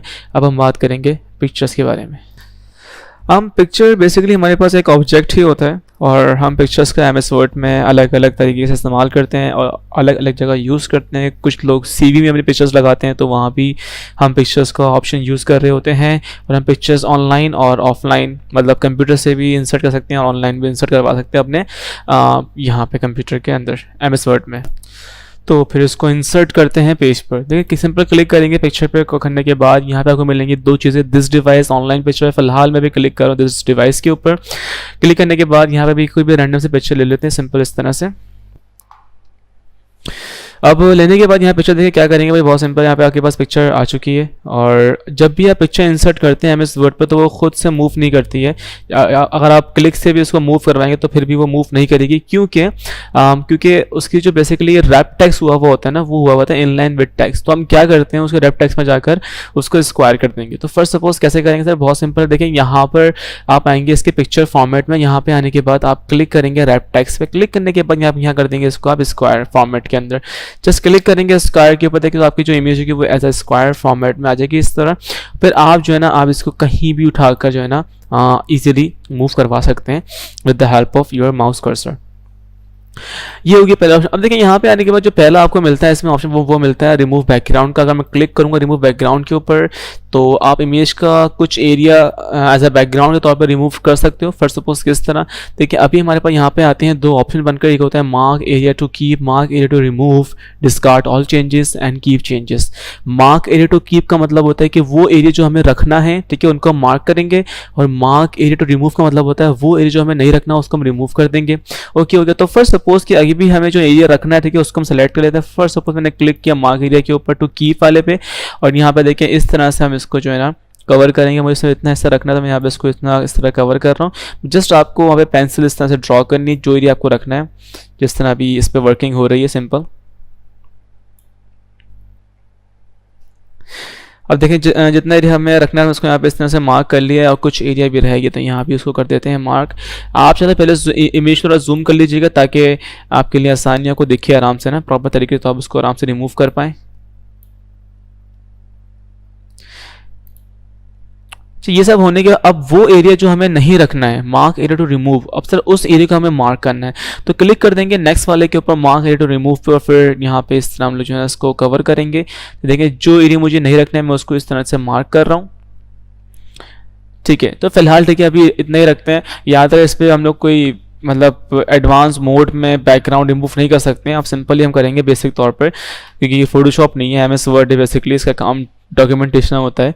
तो यहाँ पे करने के बाद क्लिक कर देंगे कीप चेंज के ऊपर। क्लिक करेंगे तो जो हमने चेंजिंग करी वही रहेंगी, लेकिन आगे कर देंगे डिस्कार्ड ऑल चेंज, तो मतलब होगा कि आपने जो चेंजिंग करी है वो सब खत्म हो जाएगी। तो बेसिकली आपको क्लिक करना है कीप चेंज के ऊपर अगर आप यही सेटिंग रखना चाहते हो अपनी, यही जो बैकग्राउंड रिमूव किया है आपने। जस्ट क्लिक कर देंगे, देखिए उसने क्या किया, मेरी इमेज का बैकग्राउंड ईजिली रिमूव कर दिया। तो इस तरह से हम लोग अपनी इमेज का बैकग्राउंड ईजिली रिमूव कर सकते हैं। अच्छा करने के बाद कंट्रोल Z करेंगे, वापसी बैक आएंगे, कंट्रोल Z से हम लोग बैक आते हैं, याद रहे। तो यहाँ पे कर देंगे हम लोग बैक। करने के बाद यहाँ आपको देखने को मिलेगा correction. If I zoom the image here तो you can easily see here the correction. तो करेक्शन बेसिकली क्या होता है, इसमें थोड़ी ब्राइटनेस आती है आपकी इमेज में और कंट्रास्ट बढ़ता है। फर्स्ट सपोज मैंने यहाँ पे उठाया इमेज को यहाँ पे रखा, अगर मुझे इमेज में ब्राइटनेस इंक्रीज करनी है तो I can choose any one of them, ठीक। तो यहाँ पे देखिए चूज कर सकता हूँ ताकि मैं उसको उसी कलर मोड में कर पाऊँ, और ब्राइटनेस डार्क या लो इसीलिए हम लोग कर सकते हैं। उसके बाद कलर्स आते हैं तो यहाँ पे आप डिफरेंट कलर्स इमेज के दे सकते हैं। इमेज के अंदर कोई भी वार्म कलर हो गया, कूल कलर हो गया, तो it's all depends on you. उसके बाद फिर यहाँ मिलता है आर्टिस्टिक इफेक्ट, तो हम इमेज में एक आर्टिस्टिक इफेक्ट भी लगा सकते हैं। कोई भी एक टेक्सचर हो गया, ठीक है, नॉर्मल सा जो भी आपकी मर्जी है, तो वो चीज़ें फिर आप इसमें जो है ना टेक्सचराइज वगैरह कर सकते हैं चलिए। उसके बाद फिर यहाँ आपको देखने को मिलती है एक चीज़ चेंज पिक्चर। अगर आपको पिक्चर चेंज करनी है, कोई और पिक्चर लेके आनी, तो फिर यहाँ पर क्लिक करें और फ्रॉम अ फाइल पे पिक्चर को चेंज कर लीजिए। फिलहाल अभी हम चेंज नहीं करेंगे। अभी हम यहाँ अब देखिए एक चीज़ यहाँ मिलती है आपको पिक्चर स्टाइल। जैसे जस्ट क्लिक करेंगे पिक्चर स्टाइल के ऑप्शन के ऊपर, यहाँ पे देखिए डिफरेंट तरह के स्टाइल देखने को मिलते हैं। पिक्चर के बॉर्डर सर्कल फॉर्म में आ जाएगा, शेडो आ जाएगा, इसका रिफ्लेक्शन निकल कर आ जाएगा, side post and left side post. तो इस तरह से इसको बोलते हैं हम लोग पिक्चर स्टाइल।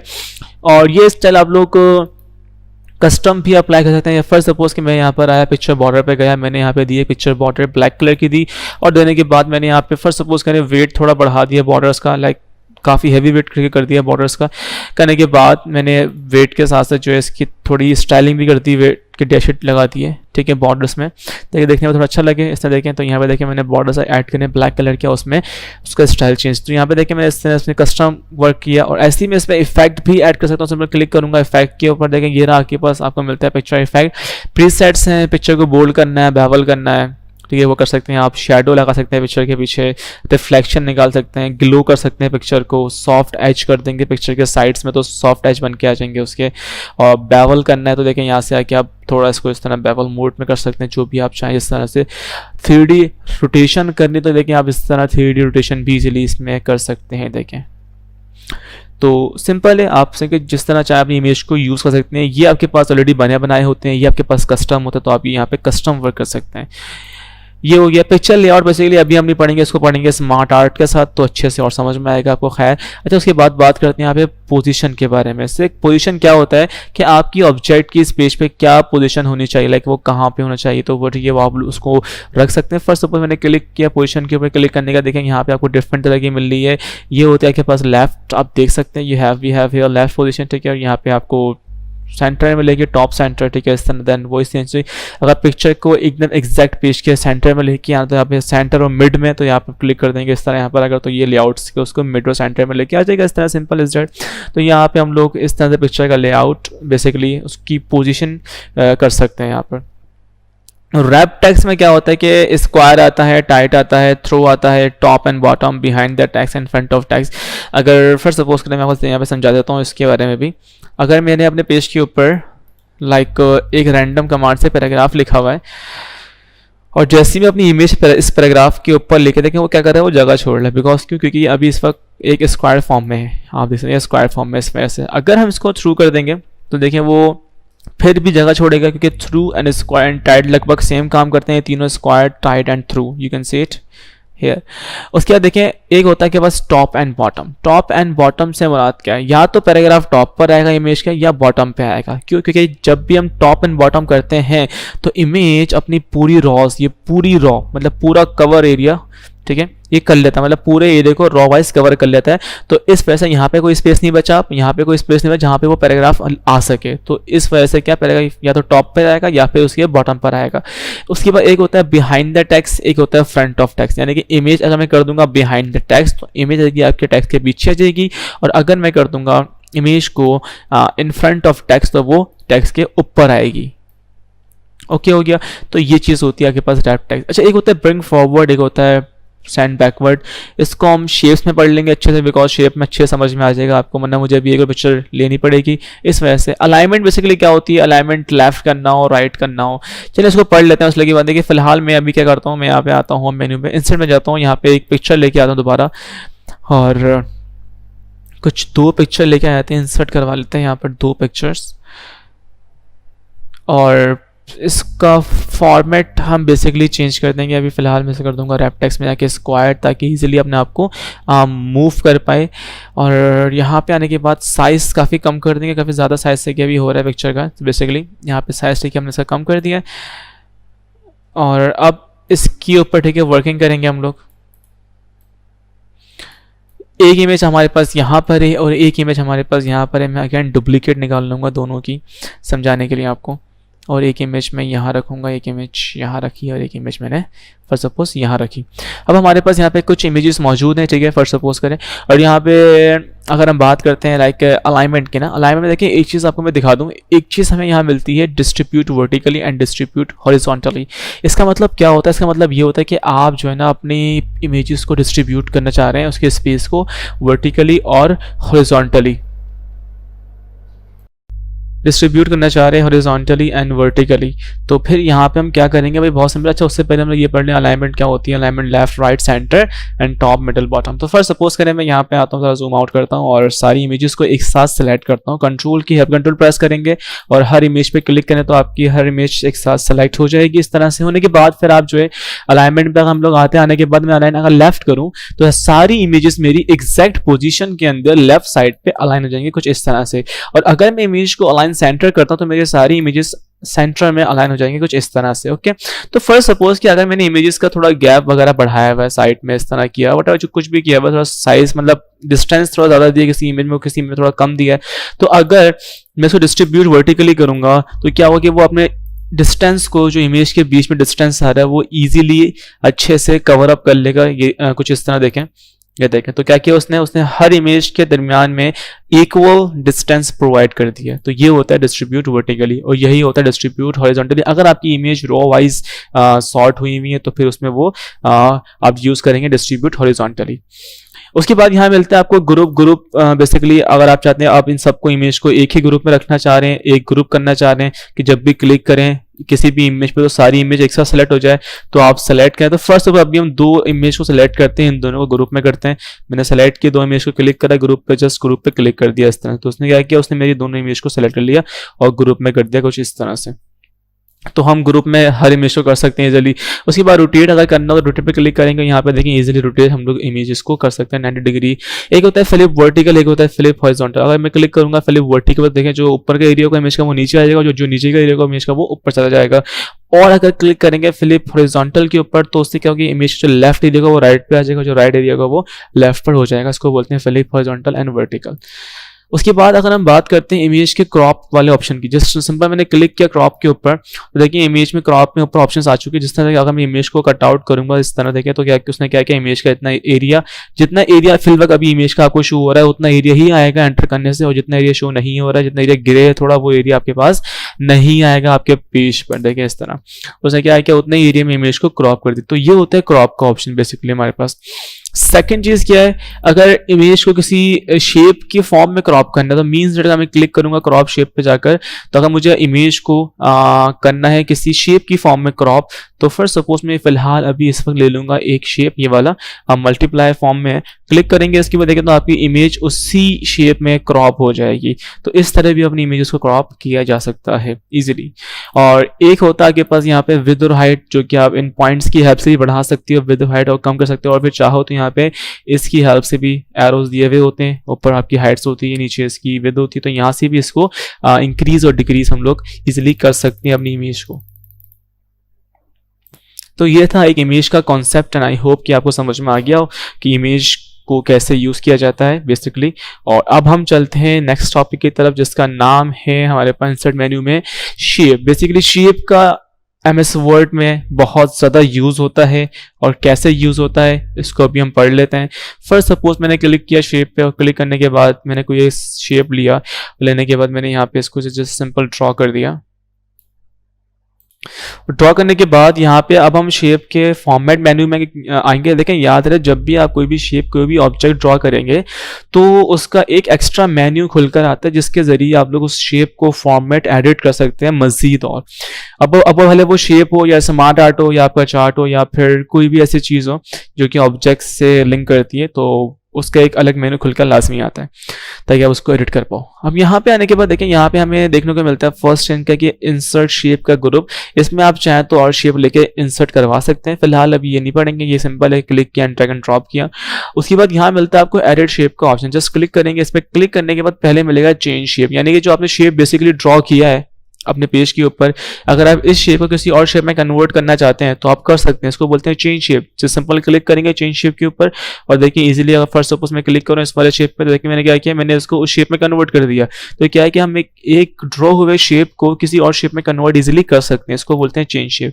और एक आपको मैं दिखाऊं तो यहाँ मिलता है आपको एक ऑप्शन एडिट पॉइंट्स का। बेसिकली एडिट पॉइंट्स क्या काम करता है, एडिट पॉइंट्स आपके शेप्स को आपके अकॉर्डिंग एडिट करने में हेल्प करता है। फर्स्ट सपोज मैंने क्लिक करा एडिट पॉइंट्स पे, एडिट पॉइंट पे क्लिक करने के बाद यहाँ पे आपके पास कुछ डॉट्स ब्लैक डॉट्स खुलकर आ गए हैं, और ये शेप के कॉर्नर्स में आते हैं जहाँ पे वो शार्प नोक बनी हुई होती है शेप की।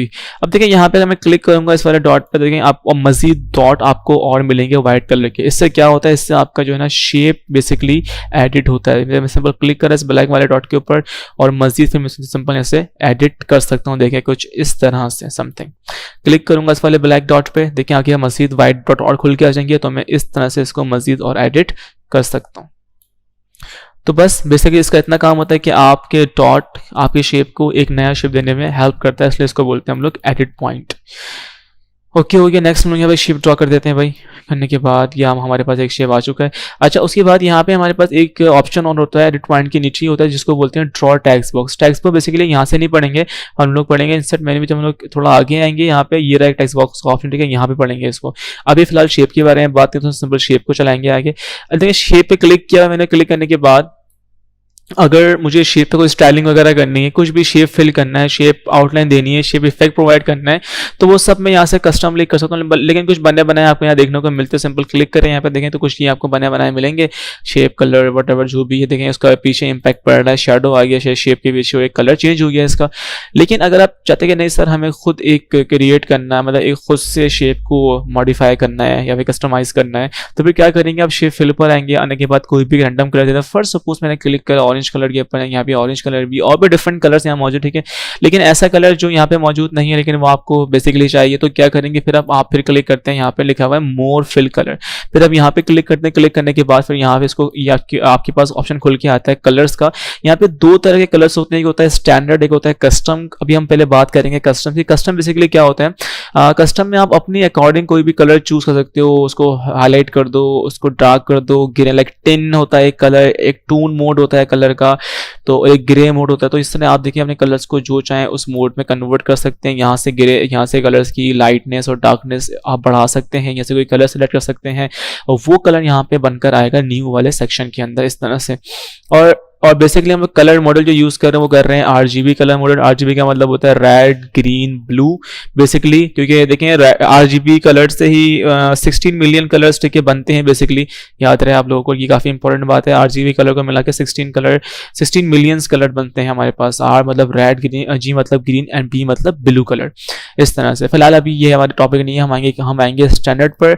और यहाँ पे देखिए आकर हम लोग जो है कोई भी स्पेसिफिक ये हनी ब्लॉक में कुछ कलर दिए हुए होते हैं, तो आप कोई भी चाहे कलर सेलेक्ट कर लीजिए, आपकी मर्जी है। फिलहाल it's all depend on you, ठीक है। उसके बाद अगर चाहे तो कोई एक कलर सेलेक्ट कर उसको कस्टम पे जाके डार्क या लाइट भी इजीली कर सकते हैं, ये भी it's all up to you. अच्छा, ये करने के बाद सिंपल हम ओके कर देंगे। देखते तो आपका कलर उसी के अकॉर्डिंग जो आपने सेलेक्ट किया होगा वो यहाँ पे कलर बनकर आ जाएगा और वो कलर आपके रिसेंट एक ब्लॉक में आ जाएगा इस तरह से। अगर एक शेप के अंदर कोई कलर नहीं देना तो आप सिंपल कर देंगे नो फिल, तो शेप में कोई कलर नहीं आएगा, वो जाएगा एकदम नो फिल, ब्लैंक हो जाएगा, ठीक है। लेकिन अगर शेप के अंदर कोई पिक्चर अप्लाई करनी तो सिंपल क्लिक करेंगे पिक्चर के ऊपर।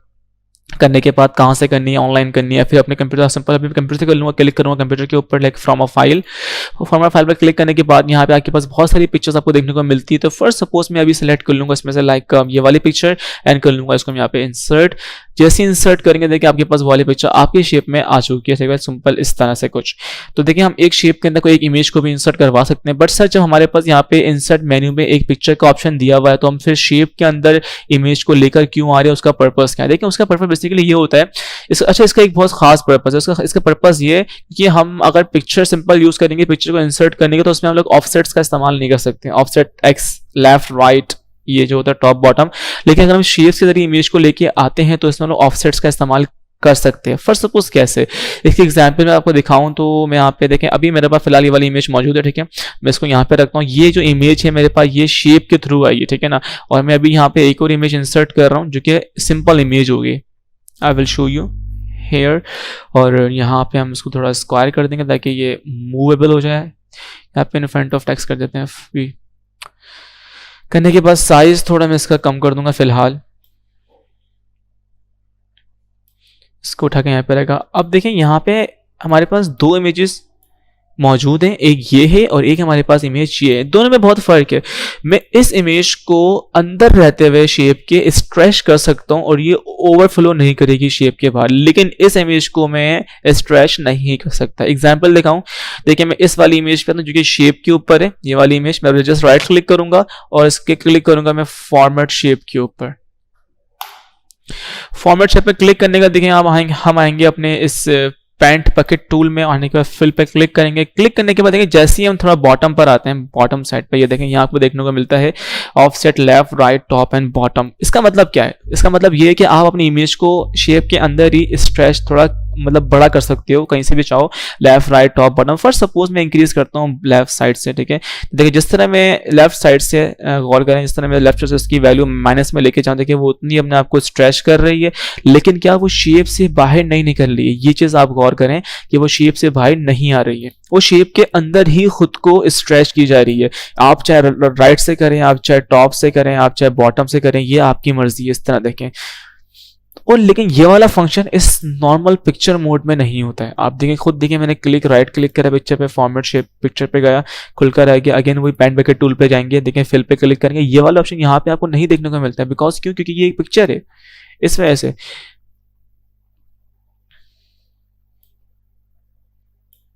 तो ये वाला ऑप्शन देखिए, आप यहाँ पे इसको इजीली यूज, मतलब पिक्चर में बेसिकली एक सिंपल पिक्चर है, तो वो आपको अगर यहाँ पे देखने को मिल भी रहा है तो वो सिंपल इस पे अप्लाई नहीं हुआ, बिकॉज वो इस पे अप्लाई हुआ हुआ, तो उस वजह से आपको इसका वो शो कर रहा है, इस वाले का शो नहीं कर रहा है, ये इस वाले का नहीं है। अगर आप बढ़ाएंगे या कम करेंगे तब भी वो कुछ खास फर्क आपकी इस इमेज पे नहीं पड़ेगा। क्यों? क्योंकि बेसिकली ये शेप के लिए बनाया गया। अगर आप शेप के अंदर एक इमेज को इंसर्ट करते हैं then you can use it, otherwise you can not use it very well. Okay, so यहाँ पे हम इसको फिलहाल अभी रिमूव कर दूंगा। समझाने का मकसद ये था कि किस तरह से एक शेप के अंदर इमेज काम कर रही होती है और किस तरह से एक नॉर्मल इमेज काम कर रही होती है, तो वो आई होप कि उसके बारे में आपको समझ में आ गया होगा। आगे बढ़ जाते हैं, तो यहाँ पे हम अब बात करेंगे यहाँ पे शेप फिल में, थोड़ी मजीद बात करते हैं आगे। तो शेप फिल में हम आने के बाद शेप के अंदर ग्रेडियंट कलर अप्लाई कर सकते हैं, जिस तरह हमने अभी आउटलाइन पे अप्लाई किया था, ठीक है। और जिसमें क्लिक करेंगे मोर ग्रेडियंट के ऊपर, क्लिक करने के बाद यहाँ पे आपके पास अगेन खुल के आ जाएगा पिक्चर फॉर्मेट का एक पॉपअप। देखें जो चीज़ें आपको यहाँ देखने को मिलेंगी, कलर्स, पिक्चर्स, ग्रेडियंट्स, टेक्सचर्स, वही चीज़ें आपको यहाँ पर भी देखने को मिलेंगी। I hope you got my point. देखें यहाँ पर भी आपको देखने को मिलेंगी easily gradient, fill, texture, pattern, solid, इस तरह से। अब देखें इन केस अगर मैं अपने शेप के अंदर कोई भी ग्रेडियंट कलर अप्लाई करना चाहता हूँ, if I want to add gradient colour in this shape, तो क्या करेंगे, सिंपल क्लिक करेंगे ग्रेडियंट फिल के ऊपर। क्लिक करने के बाद देखें यहाँ पे आपके पास अगेन वही जो मैंने आपको होम मेन्यू में पढ़ाया था कि किस तरह से हमने बॉर्डर्स वगैरह जो है उसको एडिट किया था। तो देखें यहाँ पे देखें वही चीज़ आपको दे रहा है, क्या क्या मल्टीपल स्टॉप। तो यहाँ पे हम लोग जो है ना ग्रेडियंट कलर इजीली इसके ऊपर इंप्लीमेंट कर सकते हैं। फर्स्ट सपोज कैसा, देखें यहाँ पे अगेन वही बोल रहा है प्रीसेट ग्रेडियंट।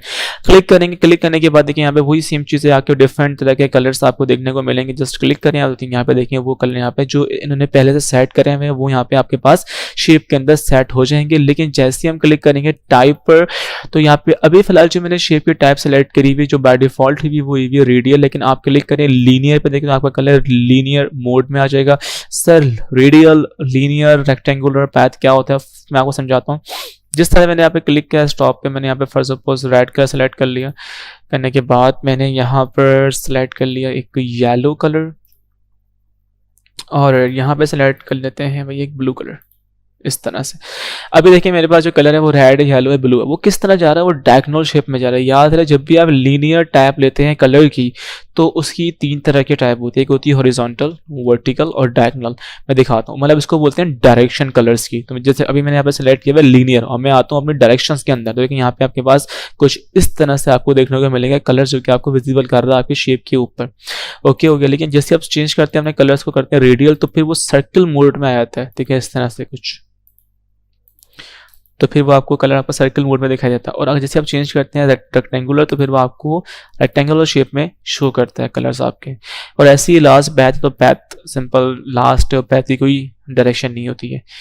अच्छा, ये आई होप के समझ में आ गया आपको ग्रेडियंट के बारे में। और अगर आप कलर चेंज करना है इसके स्टॉप्स का, जो सिंपल सेलेक्ट करें इसके स्टॉप्स को और वहाँ पे जाके उसका कलर आप इजीली चेंज कर सकते हैं, यहाँ से भी और यहाँ से देखिए कर सकते हैं इजीली चेंज का कलर। और कोई स्टॉप अगर इसमें इंक्रीज करना है आपको, gradient stop, if you want to add a new stop here, तो जस्ट क्लिक करें, इसके ऊपर क्लिक करेंगे, ठीक है, ऐसे ही भी आ जाएगा। या फिर अगर आप देखें यहाँ पे आपको मिलेगा एक ऑप्शन ऐड का, आप जस्ट यहाँ क्लिक करेंगे ऐड के ऊपर, तो ऐसे भी आपको एक नया ग्रेडियंट बन के दिखाई देगा। इस तरह से किसी भी स्टॉप को रिमूव करना, जो सिलेक्ट करना है स्टॉप को, यहाँ पे कर दे रिमूव, तो वो एरिया आपका रिमूव हो जाएगा। और उसके बाद यहाँ आपको मिलती है एक ऑप्शन ट्रांसपेरेंसी। आप जैसी फॉर सपोज कि अगर मैंने क्लिक किया इस रेड वाले कलर के ऊपर स्टॉप पे और इसको मैंने हल्का सा बढ़ाया ट्रांसपेरेंसी को, देखें तो कलर देखें बढ़ रहा है और कलर खत्म हो रहा है। मतलब क्या ये जितना भी एरिया रेड कलर का वो सब ट्रांसपेरेंट हो गया है, बाकी कलर्स मौजूद हैं, जो रेड एरिया था कलर्स का वो ट्रांसपेरेंट हो चुका है इस तरह से। ब्राइटनेस क्या होती है, अगर मैंने फर्स्ट सपोज क्लिक करा ब्लू कलर के ऊपर और उसकी अगर मुझे ब्राइटनेस बढ़ाना है, सिंपल ब्राइटनेस बढ़ा दूंगा तो काफ़ी वो वाइट हो जाएगा। ब्राइटनेस कम करूंगा तो वो थोड़ा डार्क होता है, ब्लैक मोड में आ जाएगा। तो सर ये होती है हमारे पास ब्राइटनेस। एक चीज़ यहाँ दिखा दूँ मैं आपको, यहाँ पे लिखा हुआ रोटेट विद शेप। अच्छा ये हम पढ़ाता हूँ आपको, पिक्चर के साथ क्लिक करूंगा पिक्चर के ऊपर, देखें अभी हमारा पिक्चर आ चुकी है और जैसे ही मैं इसको रोटेट करता हूँ इनकेस, तो आपकी पिक्चर भी रोटेट हो रही है, साथ में आपका शेप भी रोटेट हो रहा है। तो ये कैसे हो रहा है, बिकॉज इस पर टिक लगा हुआ है rotate with shape. Just tick हटा देंगे और अब रोटेट करेंगे तो सिंपल शेप रोटेट होगा, पिक्चर रोटेट नहीं होगी। तो ये इसमें फंक्शन होता है कि सिंपल शेप रोटेट करेगा, पिक्चर को रोटेट नहीं करेगा। सो दैट्स वाई इसमें ऑप्शन दिया होता है रोटेट विद शेप। टिक लगा दो को दोनों साथ रोटेट होंगे, टिक हटा दो को दोनों साथ रोटेट नहीं होंगे। फिर मिलता है आपको पैटर्न, टिक करेंगे पैटर्न, तो यहाँ पे देखें आपको डिफरेंट तरह के शेप के ऊपर पैटर्न आपको देखने को मिलते हैं। यहाँ देखें इसमें देख सकते हैं डिफरेंट तरह के पैटर्न हैं। तो यहाँ पे आप इन पैटर्न्स को भी इंप्लीमेंट कर सकते हैं, इनके ऊपर डिफरेंट कलर्स आप चेंज कर देते हैं, क्योंकि पैटर्न में दो तरह के कलर्स हैं, एक फोरग्राउंड है बैकग्राउंड है, यहाँ पे देखने को मिल रहा होगा। और अगर मैं फोरग्राउंड का कलर फॉर सपोज रेड रखता हूँ और बैकग्राउंड कलर ब्लैक रखता हूँ, so it would be nice. देखें इस तरह आपके पैटर्न बन के आ जाएंगे डिफरेंट कलर्स के कुछ इस तरह से। तो आप चाहें तो शेप पे ये अप्लाई कर लीजिए, ये भी इसको हम इस तरह से अप्लाई कर सकते हैं। उसके साथ फिर हम ज़रा नीचे आते हैं तो देखिए यहाँ पे हमने नो फिल पढ़ लिया, सॉलिड पढ़ लिया, ग्रेडिएंट पढ़ लिया, पिक्चर पढ़ लिया और पैटर्न भी हम लोग पढ़ चुके हैं इजीली। तो सर ये चीज़ें जो हमने अप्लाई करी अब सब शेप पर ही इम्प्लीमेंट होती है, एंड आई होप कि आपको इसके बारे में समझ में आ गया होगा। तो ये सब चीज़ें हम लोग पढ़कर आ रहे हैं पिक्चर्स के अंदर, ये अरेंज का पूरा ब्लॉक और साइज का, तो ये मैं दोबारा रिपीट नहीं करूँगा।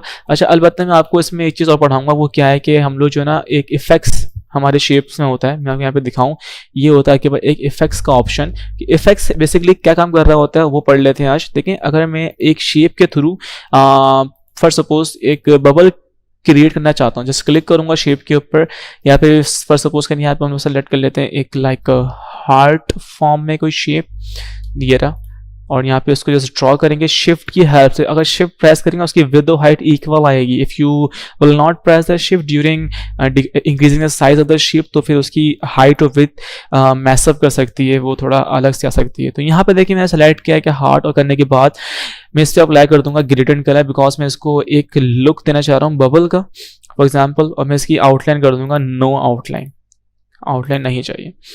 ये करने के बाद मैं ग्रेडियंट इस पे अप्लाई कर देंगे भाई, रैंडम से कोई से भी रैम्बो कलर्स के ग्रेडियंट थी, मैं यहाँ पे इस तरह यहाँ पे रखूंगा, इसको यहाँ पे एक न्यू ग्रेडियंट ऐड करूंगा एंड अगेन ऐड करूंगा यहाँ पे। अब मेरे पास यहाँ पे टोटल 1 2 3 4 5 स्टॉप्स हो चुके हैं। क्लिक करा डिफरेंट हर स्टॉप का कुछ लाइट कलर पर करता जाऊंगा, ठीक है। यहाँ पे आप चाहें तो डार्क कर दीजिए, क्योंकि इट्स ऑल डिपेंड्स ना, इस वजह से यहाँ पे हम फर्स्ट पहले रेड करते हैं स्टार्ट से, then orange, again red, again orange, then yellow. मेरे ख्याल में ये कलर काफ़ी है, और इसकी ट्रांसपेरेंसी में थोड़ी कम कर देता जो मैंने बढ़ाई हुई थी, बिकॉज ट्रांसपेरेंसी में नहीं चाहिए। बात रही आपके कलर्स की, कलर्स अप्लाई हो चुका है इसके ऊपर, और अगर डायरेक्शन चेंज करनी है कलर्स की तो यू मैं चेंज ऑल्सो, ठीक है। यहाँ पे मेरे ख्याल में इतना भी काफ़ी चलेगा। अब ये होने के बाद हम आएंगे अपने इफेक्ट्स पर। इफेक्ट्स पे आने के बाद हम आएंगे अपने 3D फॉर्मेट पर। आने के बाद यहाँ पे टॉप बेवल पर आएंगे और सेलेक्ट कर लेंगे फर्स्ट वाला बेवल। करने के बाद हम यहाँ पे कर देंगे इसको 100 पॉइंट्स, देन 100 पॉइंट्स इस तरह से। और यहाँ पे मिलता है आपको एक ऑप्शन है मटेरियल की, जस्ट क्लिक करेंगे मटेरियल के ऊपर, सेलेक्ट कर लेंगे लास्ट वाला क्लियर।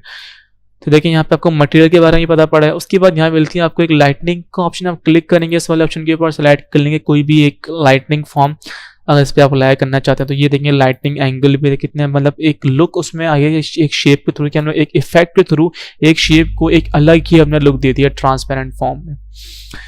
सो दिखने में काफ़ी अच्छा लग रहा है। आप चाहें तो ये अप्लाई करें सर्कल के ऊपर, सो ये और भी अच्छा लगेगा। खैर आगे बढ़ जाता है। तो सर शेप हमारा हो चुका है, अब हम बढ़ रहे हैं आगे, और आगे अब हम पढ़ेंगे स्मार्ट आर्ट के बारे में। बेसिकली स्मार्ट आर्ट क्या काम करता है, तो क्लिक। अच्छा स्मार्ट आर्ट बेसिकली एक बात जान लीजिए स्मार्ट आर्ट के बारे में। स्मार्ट आर्ट जो होता है वो बेसिकली हमारे किसी भी नॉर्मल डेटा को विजुअल फॉर्म में प्रेजेंट करने के लिए यूज़ करते हैं स्मार्ट आर्ट को। किसी भी नॉर्मल डेटा को विजुअल फॉर्म में दिखाने के लिए यूज़ करते हैं स्मार्ट आर्ट को। स्मार्ट आर्ट आपके डेटा को विजुअल फॉर्म में प्रेजेंट कर रहा होता है। लाइक अगर आपको डेटा की टाइप मालूम है तो उसी के अकॉर्डिंग हम लोग स्मार्ट आर्ट का यूज़ कर रहे होते हैं। फॉर सपोज अगर हमारा डेटा प्रोसेस वाला डेटा है, जैसे कि यहाँ पे इन्होंने एग्जांपल दी है like input and then process then output. तो अगर हमारा डेटा कुछ इस तरह का है जो कि प्रोसेस वाला हो रहा होता है, तो भी उस मतलब डेटा के हिसाब से ही आपको स्मार्ट आर्ट यूज़ करना पड़ता है। तो फर्स्ट सपोज अगर मैं इसी डेटा को एज ए स्मार्ट आर्ट के ज़रिए प्रेजेंट करना चाहता हूँ MS वर्ड के पेज पर, तो सिंपल क्या है कि हम क्लिक करेंगे स्मार्ट आर्ट पर।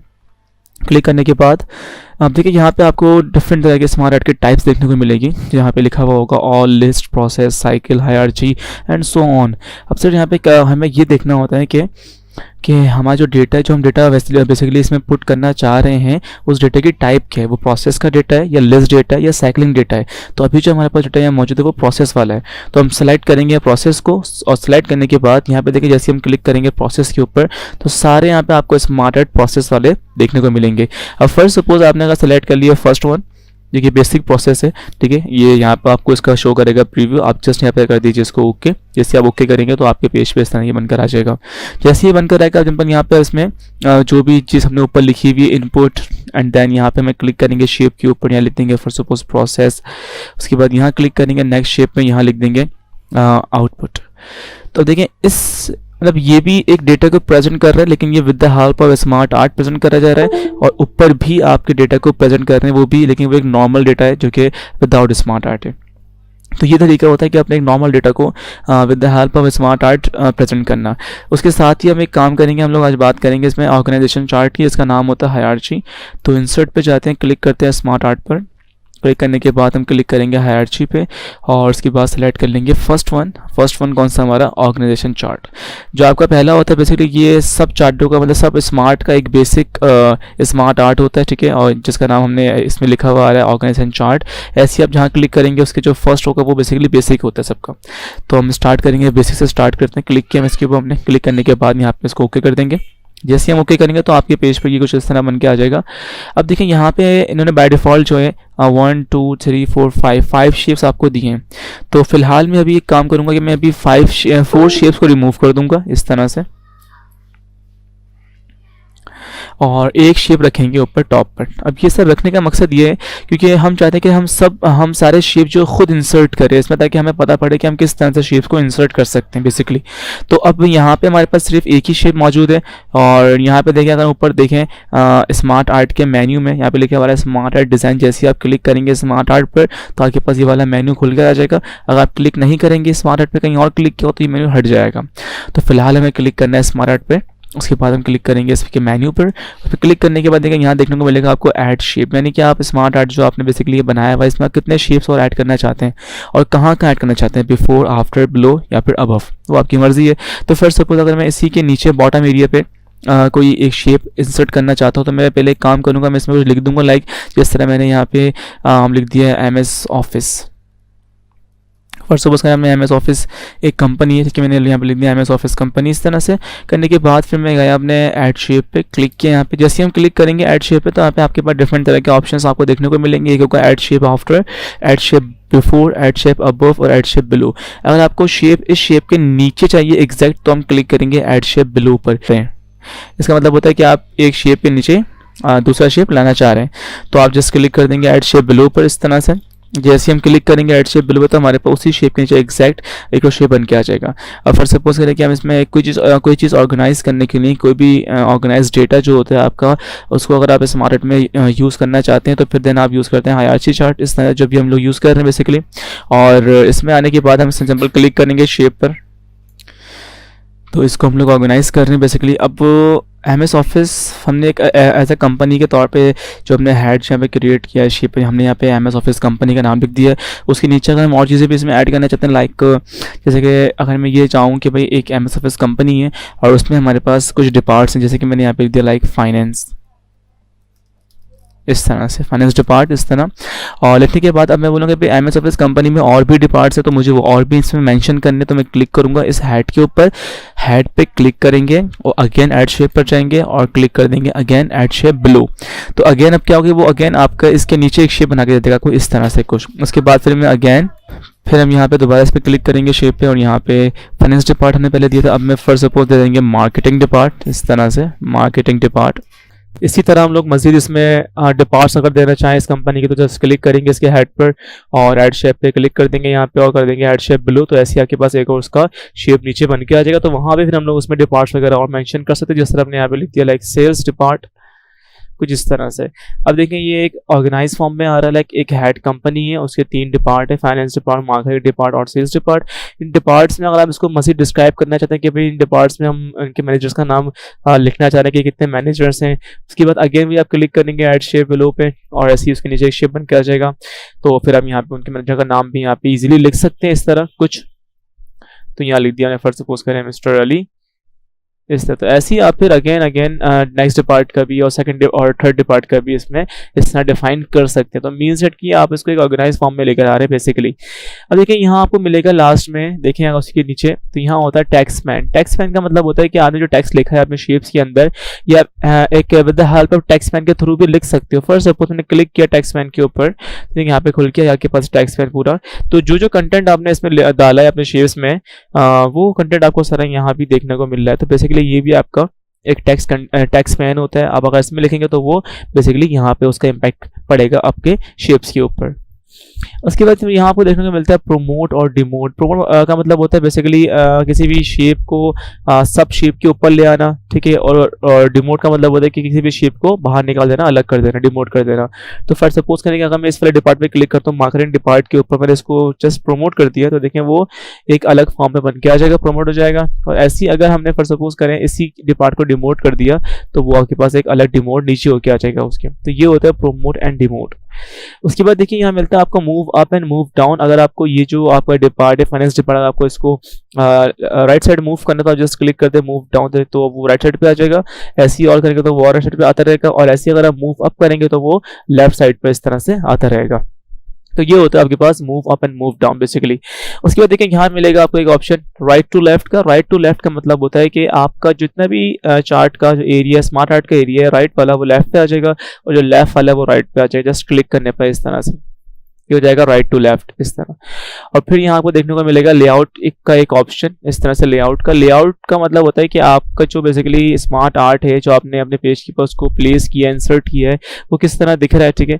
तो इससे कुछ डिफरेंट लेआउट्स होते हैं। मैं क्लिक करूंगा पे लेआउट पे। आप एक अभी जब यूज़ कर रहे हैं बेसिकली हम लोग यूज़ कर रहे हैं स्टैंडर्ड की, जो कि यहाँ पे लिखा हुआ है कि वो किस तरह शो होता है कंप्लीट, इसके बारे में दी हुई इन्फॉर्मेशन।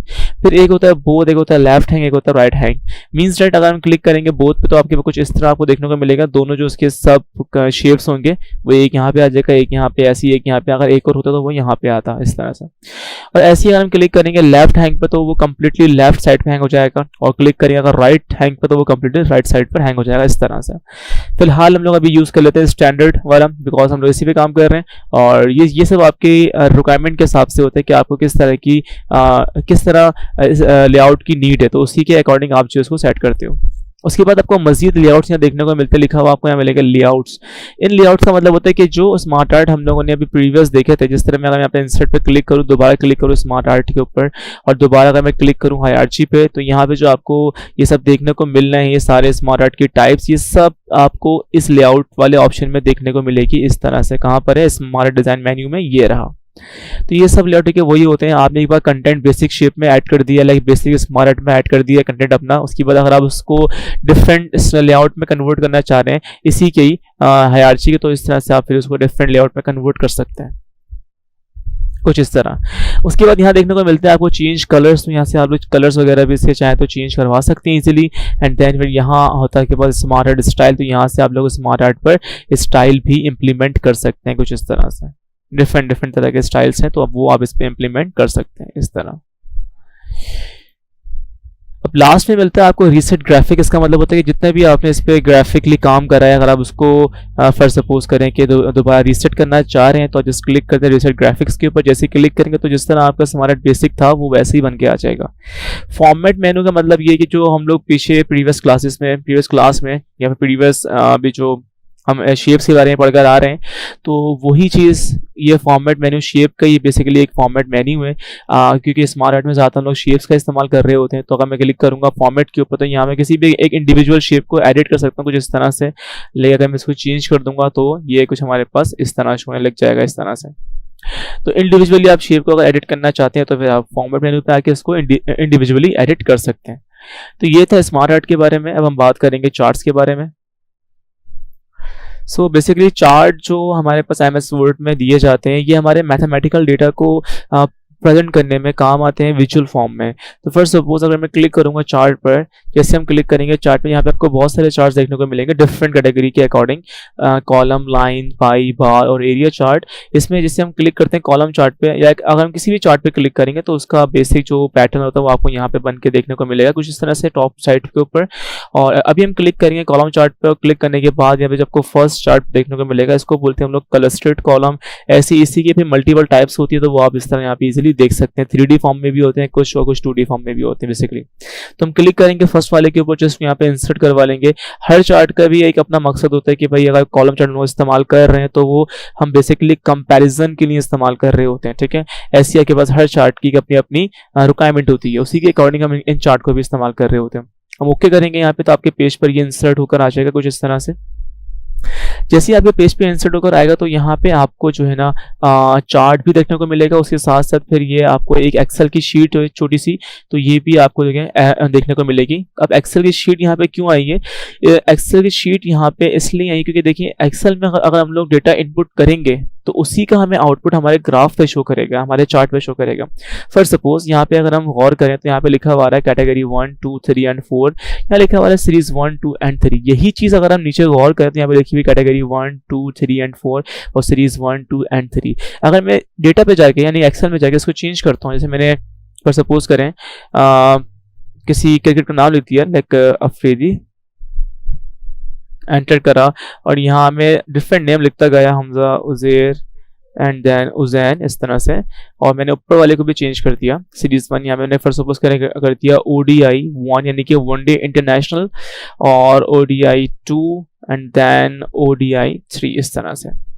अब जब हमने यहाँ पे ये ODI की एक फर्स्ट सपोज करें शीट क्रिएट की है ऊपर, यही चीज इसी की इम्पैक्ट यानी कि यही जो इम्पैक्ट करेगा इसका आउटपुट जो होगा वो हमें अपने ग्राफ के ऊपर देखने को मिलेगा कुछ इस तरह से। देखिए यहाँ पे नाम लिखे हुए आ गए उसकी जगह, और सीरीज जो लिखी हुई थी वहाँ पे हमने ODI 1, 2 एंड 3 लिख दिया है।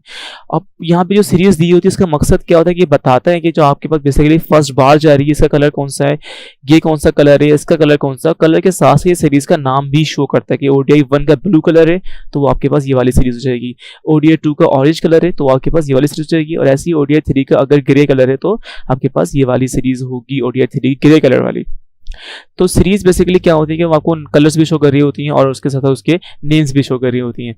अब यहाँ पे इनकेस अगर हम फर्स्ट सपोज करें इसको एडिट करते हैं, लाइक अगर मैं डेटा को इनके एडिट करता हूँ, मैंने 40 रन किया, मैंने कहा अफरीदी हैं उन्होंने ODI 1 ने 40 रन स्कोर कर, तो जिस तरह हम लोग डेटा एडिट करते जा रहे हैं उसी का इम्पैक्ट आपको आपके ग्राफ पे देखने को मिलेगा कुछ इस तरह से। ऐसे हम सबको प्रोवाइड कर देंगे इसको स्पेसिफिक डेटा इस तरह से। तो देखिए इस तरह हमने डेटा इनपुट किया है उसी का इम्पैक्ट हमें ग्राफ पर भी देखने को मिल रहा है इस तरह। और अभी फिलहाल एक काम करते हैं कि अभी इस एक्सेल वाली फाइल को हम क्लोज कर देते हैं यहाँ से। अब चार्ट की सारी बात करते हैं, तो ऊपर आ रहा है चार्ट टाइटल। चार्ट टाइटल हम चाहे तो चेंज कर सकते हैं, मैं यहाँ पे कर दूंगा ODI शीट या फिर ODI sheet, simple ODI sheet chart. उसके बाद फिर यहाँ पे आप देखें तो ये जो लाइंस जा रही होती हैं इसको बोलते हैं हम लोग ग्रिड लाइंस, और जो बार्स जा रही होती है इसे बोलते हैं हम लोग कॉलम्स, बार्स बेसिकली बार्स कहते हैं। और ये जो बीच में इनके जो एरिया होता है लाइंस के बीच का इसको बोलते हैं प्लॉट एरिया, और ये जो इनके नाम्स लिखे हुए हैं इनको बोलते हैं हम लोग एक्स एक्सिस, और जिनके आपके पास फॉर सपोज करें जो नंबर्स लिखे हुए आ रहे हैं ये हमारे पास होते हैं वाई एक्सिस। उसके बाद यहाँ पे जो ये जो बनी हुई है आपके पास ODI 1, 2 एंड 3, इनको हम सीरीज भी कहते हैं बेसिकली, और इनको लेजेंड कीज भी कहते हैं, लेजेंड भी बोलते हैं। तो फॉर सपोज करें कि अगर हम चार्ट्स के सारे एलिमेंट्स को एक नाम देना चाहें तो वो हम बेसिकली उनको बोलते हैं chart element, like chart title, plotting area, bars, axes, y axis या एक्सेस, कुछ भी सीरीज, इन सबको बेसिकली एक नाम देते हैं जो कि होता है चार्ट एलिमेंट बेसिकली।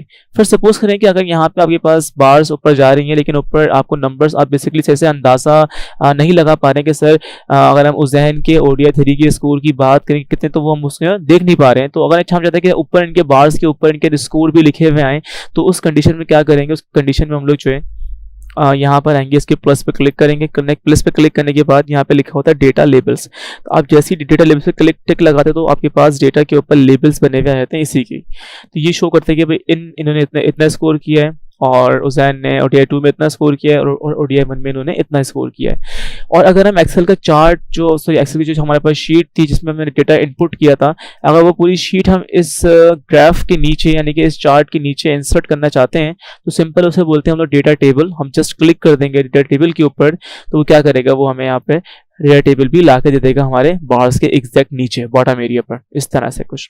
तो हमें देखने में और भी आसानी हो जाएगी, समझने में भी आसानी हो जाएगी। तो इस तरह से हमने चार्ट को बेसिकली हम लोग एडिट कर रहे होते हैं और ये हमारे पास देखें लिखा हुआ भी आ रहा है ऊपर चार्ट एलिमेंट्स। उसके साथ अगर हम बात करें, देखें यहाँ पे आपको ये जो y एक्सिस है, ये जो मैक्सिमम लिमिट है इसकी वो 70 दिख रही है, लेकिन अगर हम इसको 100 करना चाहें तो 100 भी कर सकते हैं। कैसे? क्लिक करेंगे इस पर, राइट क्लिक करेंगे और आएंगे फॉर्मेट एक्सिस पर। यहाँ पे आने के बाद फिर देखें यहाँ आपको देखने को मिलता है एक अमाउंट मैक्सिमम में 70, तो हम 70 से हटा के उसको 100 करते हैं और 100 करने के बाद हम लोग यहाँ पे इसको देखते हैं। तो देखें यहाँ पे आपके पास एंटर करेंगे तो यहाँ पे अगर देखें वो एक्सिस जो है 100 हो जाएंगी बेसिकली इस तरह से। तो यहाँ पे आपके पास वो इस तरह 100 फॉर्म में आ जाएंगे।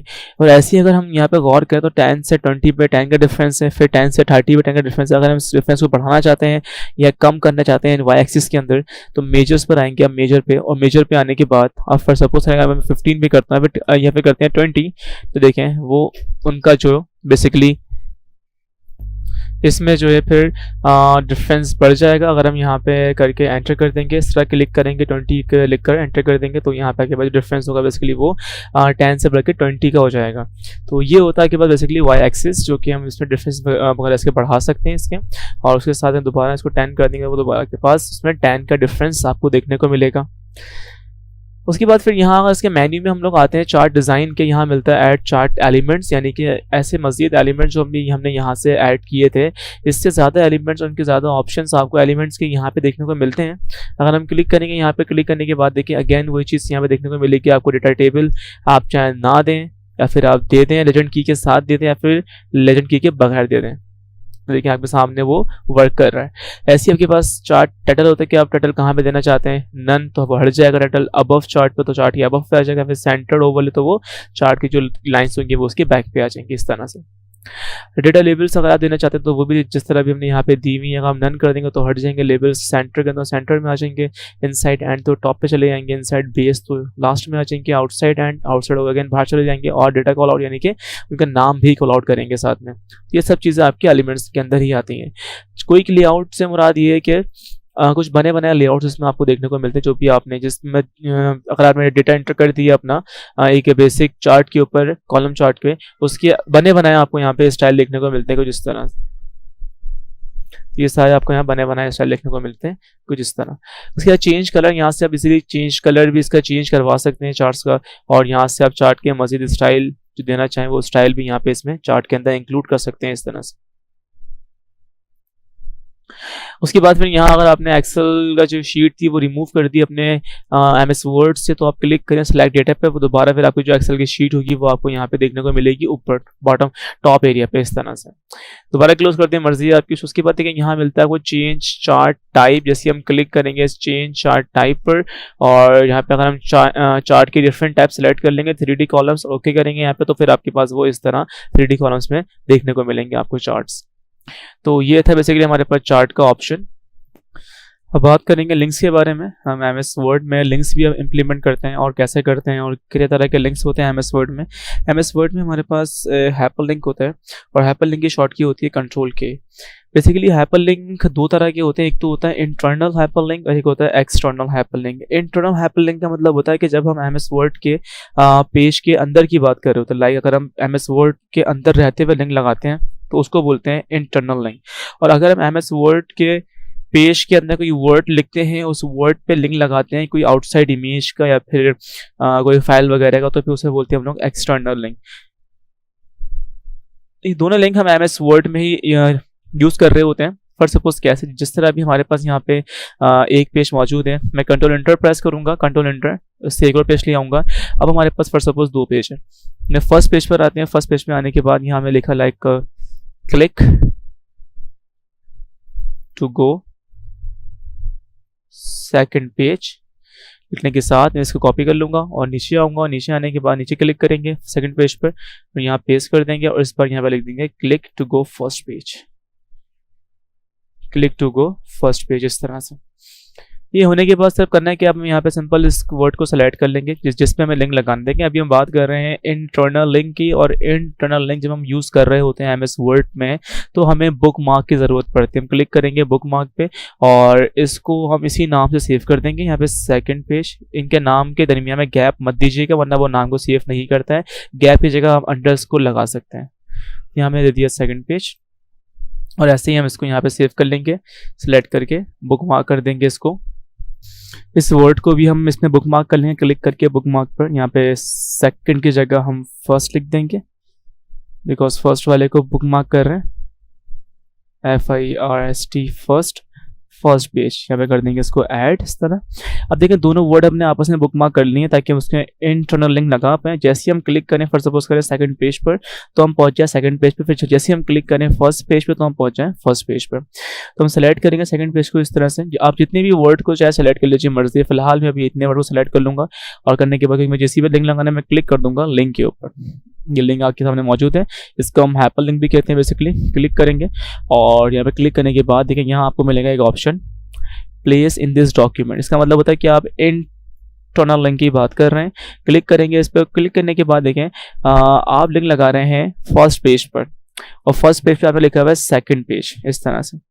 तो अब आपको यहाँ पे सेलेक्ट करना है फर्स्ट पेज, याद रहे लाइक अपोजिट। अगर यहाँ पे लिखा हुआ है सेकंड पेज तो आप सेलेक्ट करेंगे फर्स्ट पेज बुक हाइपरलिंक के अंदर, और अगर यहाँ पे लिखा हुआ है फर्स्ट पेज तो आप सेलेक्ट करेंगे सेकंड पेज हाइपरलिंक में। तो फिलहाल अभी हम सेलेक्ट कर लेंगे फर्स्ट पेज और यहाँ पे कर देंगे इसको ओके। देखिए इस पर लिंक लग चुका है। जब लिंक आपके वर्ड पे लग जाता है तो उसकी निशानी ये होती है कि उसका कलर ब्लू हो जाता है बेसिकली, और वो अंडरलाइन उसके नीचे आ जाती है। तो सिंपल में कंट्रोल के साथ क्लिक करेंगे इस लिंक पे आप कंट्रोल के साथ क्लिक करते हैं, देखिए आप उसी के अकॉर्डिंग उसके दिए हुए लिंक पर पहुंच जाएंगे। ऐसे हम सेलेक्ट करेंगे इस वर्ड को, क्लिक करेंगे लिंक पर, और यहाँ पे हम इस पर सपोज करें सेलेक्ट कर लेंगे यहाँ पे फर्स्ट पेज लिखा हुआ है, सेलेक्ट कर लेंगे इसकी जगह सेकंड पेज, और यहाँ पे कर देंगे इसको ओके। तो देखिए इस पर लिंक लग चुका है। अब जैसे मैं कंट्रोल के साथ क्लिक करूंगा फर्स्ट पेज पे तो मैं पहुंच जाऊंगा अपने सेकंड पेज पे, मैं लाइक फर्स्ट पेज पे आ जाऊंगा, और जैसे क्लिक करेंगे कंट्रोल के साथ सेकंड पेज पे तो हम सेकंड पेज पे पहुंच जाएंगे। तो ये होता है आपके पास हाइपरलिंक। इस तरह आप लोग अपने पेज में स्विच हो सकते हैं। अगर आपके पास 20 या 50 पेज मौजूद है, एमएस वर्ड पर हमने काम किया हुआ है, तो आप उन सबका लिंक एक पेज पे लगा सकते हैं ताकि आप जहाँ पे क्लिक करें, जिस पेज पे क्लिक करें तो उस पेज पे आप शिफ्ट हो जाएं। तो इस तरह हम लोग एक पेज से दूसरे पेज पे स्विच हो सकते हैं। अब फिर सपोज हम बात करेंगे यहाँ पे आकर लिंक, हमने इंटरनल लिंक की बात कर ली, हम एक्सटर्नल लिंक की बात करते हैं। सो एक्सटर्नल लिंक बेसिकली ये होता है कि एमएस वर्ड में आपने फिर सपोज कोई वर्ड मैंने लिखा हुआ है click here to open an image.